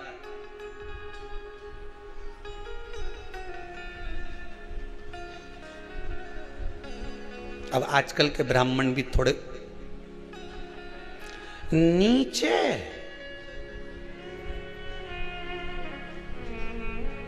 अगर हम टेबल पे ही जिम लें तो जिम अब क्या बोले भी तो क्या बोले, तुम मैं बताओ।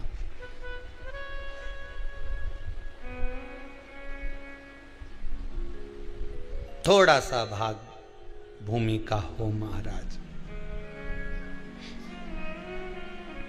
तर्पण तिलांजलि सब भूमि पर। हम तो जो जजमान हवन करने के लिए भी जो जजमान लोग नाम लिखाए हैं, पितरों के लिए, तो हम उनको भी कहते हैं कि कुर्सी पर बैठकर आहुति छोड़ने से अच्छा है आप बैठो मनानी पर, पहले सबसे पहले भूमि पर 10 मिनट बैठो, पर बैठकर आहुति छोड़ो, उसके बाद भले आप स्टूल लगाओ कुर्सी लगाओ आपकी मर्जी, पर 10 मिनट 5 मिनट तो आप भूमि पर बैठो उन जीवों के लिए, उन जीवों के।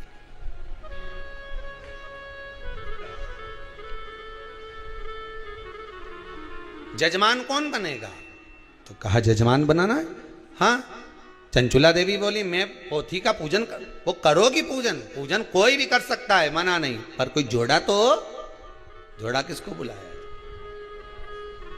शंकर और पार्वती से निवेदन किया, भूत भावन भूतेश्वर से, मेरे ओघड़ी मेरे दयालु मेरे दाता। कितना सुंदर व्याख्यान है भागवत जी में। जब धुंधकारी को मोक्ष नहीं मिला तब भगवान विष्णु ने भगवान शंकर से कहा कि मोक्ष क्यों नहीं मिला? गोत्र जम के बोलो गड़बड़ था। यहां बिंदु को मोक्ष नहीं मिल रहा तो भगवान शंकर आ रहा है, भगवान शिव। हम तो कहेंगे इस श्राद्ध पक्ष में घर में बैठकर श्री शिवाय नमस्तुभ्यम थोड़ा जप लिया करो। शंकर अच्छे अच्छे पितरों को पूर्वजों को ताड़ देते हैं। शिव किसी भी देवताओं की कथा में सुना कि इन देवता का प्रेतों से पाला था? कभी सुना आपने कि भगवान विष्णु की शादी जब माता लक्ष्मी जी से हुई, भगवान कृष्ण का विवाह जब रुक्मणी जी से हुआ, राम जी का विवाह जब माता सीता जी से हुआ, किसी ने सुनाया हो तुमको कि उसमें भूत गए थे, प्रेत गए थे, डाकनी गई सी, पिशाचिनी गए, चुड़ैल गई, कोई गया भूत प्रेत? अरे बोलो तो सरी, नहीं गया नहीं। केवल एक देवता ऐसे हैं जिनकी शादी में भूत भी गए, ने प्रेत भी गए, ने डाकनी ने पितर ने ये देव ने वो देव सब आ गए। शंकर भगवान ने किसी भी वीआईपी को नहीं बुलाया। तो शंकर भगवान ने कहा मेरे को होना ही नहीं वीआईपी ने। 2 घंटा तक ने पेंसिल से लाइन खींचे, उनका डब्बा भरे नहीं तो धागा से ऐसे करके दमदमी मई बन के आए, तो क्या फायदा है? शिव जी बोले ये फालतू का मेरे को नहीं चाहिए वीआईपी। एकदम ने पटली डालने में 4 घंटा लगा दिया और पर बैठे। तो अब इतना वीआईपी आए तो इनके वीआईपी ट्रीटमेंट दिया जाए। बोलो सही है कि गलत है? साहब वीआईपी साहब आया, इन्हें बिठाए ने कुर्सी पे बिठाओ ने, इनका लाड प्यार करो ने, इसने करो साहब, भोजन यहीं ले दूं क्या, थाली लगा के ला दूं क्या, अब भी खा लो साहब, नहीं भोजन नहीं करो तो पानी पतासा खा लो, नहीं खाओ तो गुपचुप खा लो। तो वीआईपी के वीआईपी जैसा चाहिए। शंकर भगवान बोले हम तो कोई वीआईपी नहीं, हमारी शादी हो रही देखो, यहाँ तो ना घोड़ी ना बैंड ना बाजा, यहाँ तो नंदी पे हम बैठे, वो भी ओंद है उल्टे, नंदी का मुंह इधर शंकर जी का मुंह उधर। पूछ भी लिया कि तुम उल्टे क्यों बैठे हो? शंकर जी बोले हमारा कोई रिश्तेदार नहीं है तो बारात कैसे देखेंगे, आगे से नंदी देखेगा पीछे से हम देखेंगे, तो उल्टे बैठे उस पे भी। अब ये संबंध यहाँ हमें वीआईपी नहीं। सारा दूल्हा होन तैयार होने जाए तो मोर तो रंगी उरंगी लगा के जाने, गले में मोती की माला ने, 2-4 दिन तक हाथ में बांध बुंदा के ने, उनका बन्ना बन्नी गाय। इका कौन गाया हमारे शमशान में? बोलो तो सही, शिव जी तो शमशान में रहते हैं, माँ कौन बन्ना बन्नी गाने जाता? तुमने आज तक कहीं सुना कि शमशान में लोगों ने बन्ना बन्नी गाया हो?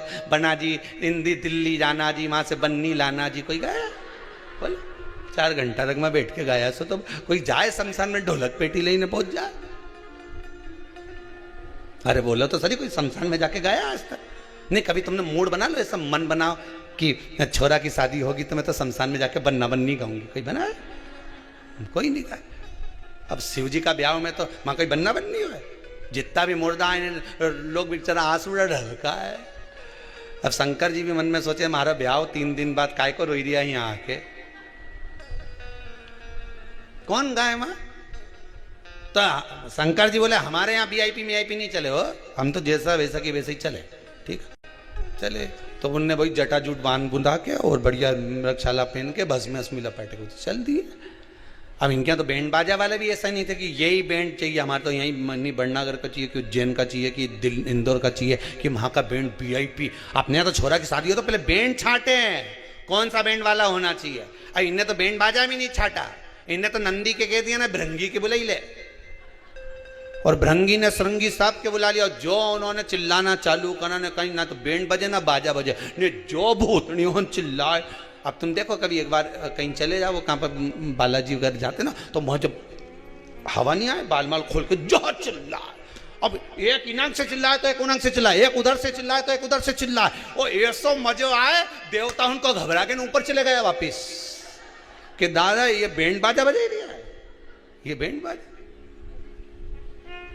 अब तुम्हारे बीच में कहीं की बैठी हो, तुम जितने बैठे हो ना, तुम्हारे बीच में कहीं की बैठी हो रही एकदम चिल्लाती, अब जितनी यहां बैठी भगल सारी। दादा इसके क्या हो गया, भगवान भगवान।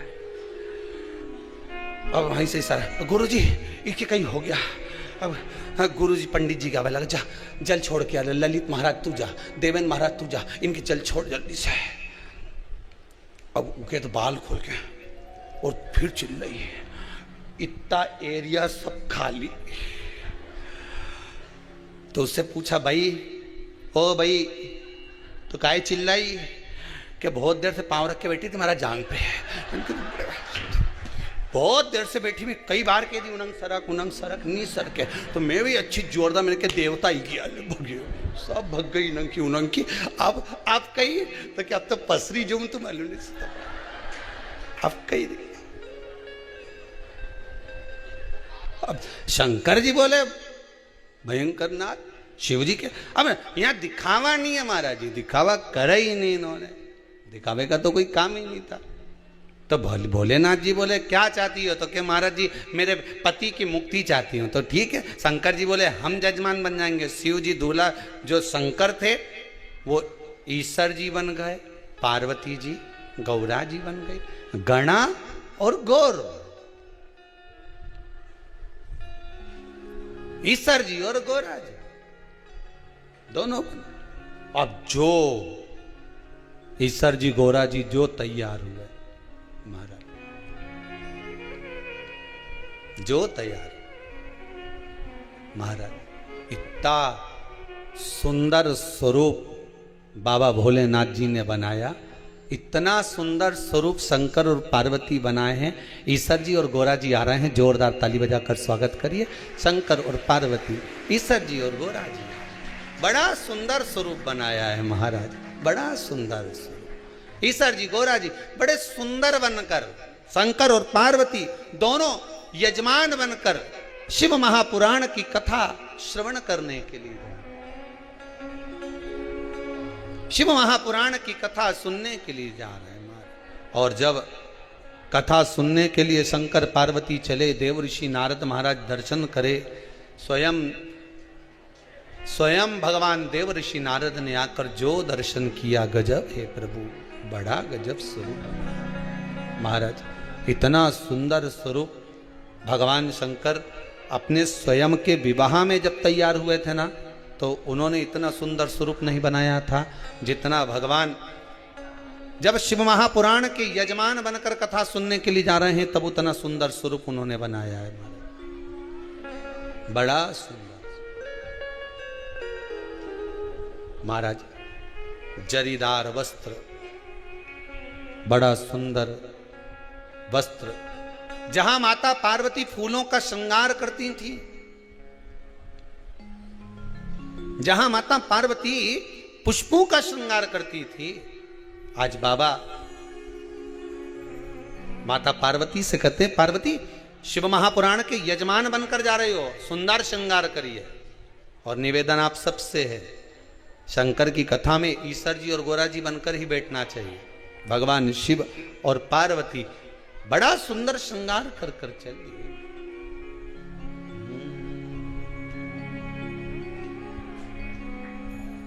गौरा जी ने बोदी हरी हरी मेहंदी, भोले बाबा ने बोदई भांग बुंदिया। हर हर महादेव, भगवान शंकर और पार्वती सुंदर ईश्वर जी गोरा जी बनकर शिव महापुराण की कथा सुनने के लिए गए। पूर्वजों का कैसा कैसा उद्धार किया है मेरे शंकर और पार्वती ने, कल की कथा में श्रवण करेंगे कि कौए को भोजन क्यों दिया जाता है, श्वान को, कुत्ते को भोजन क्यों दिया जाता है, साथ में सर्प क्यों, पितृपक्ष में सर्प यदि दर्शन हो जाता है तो उसका क्या फल होता है, कल की कथा में स्मरण करेंगे।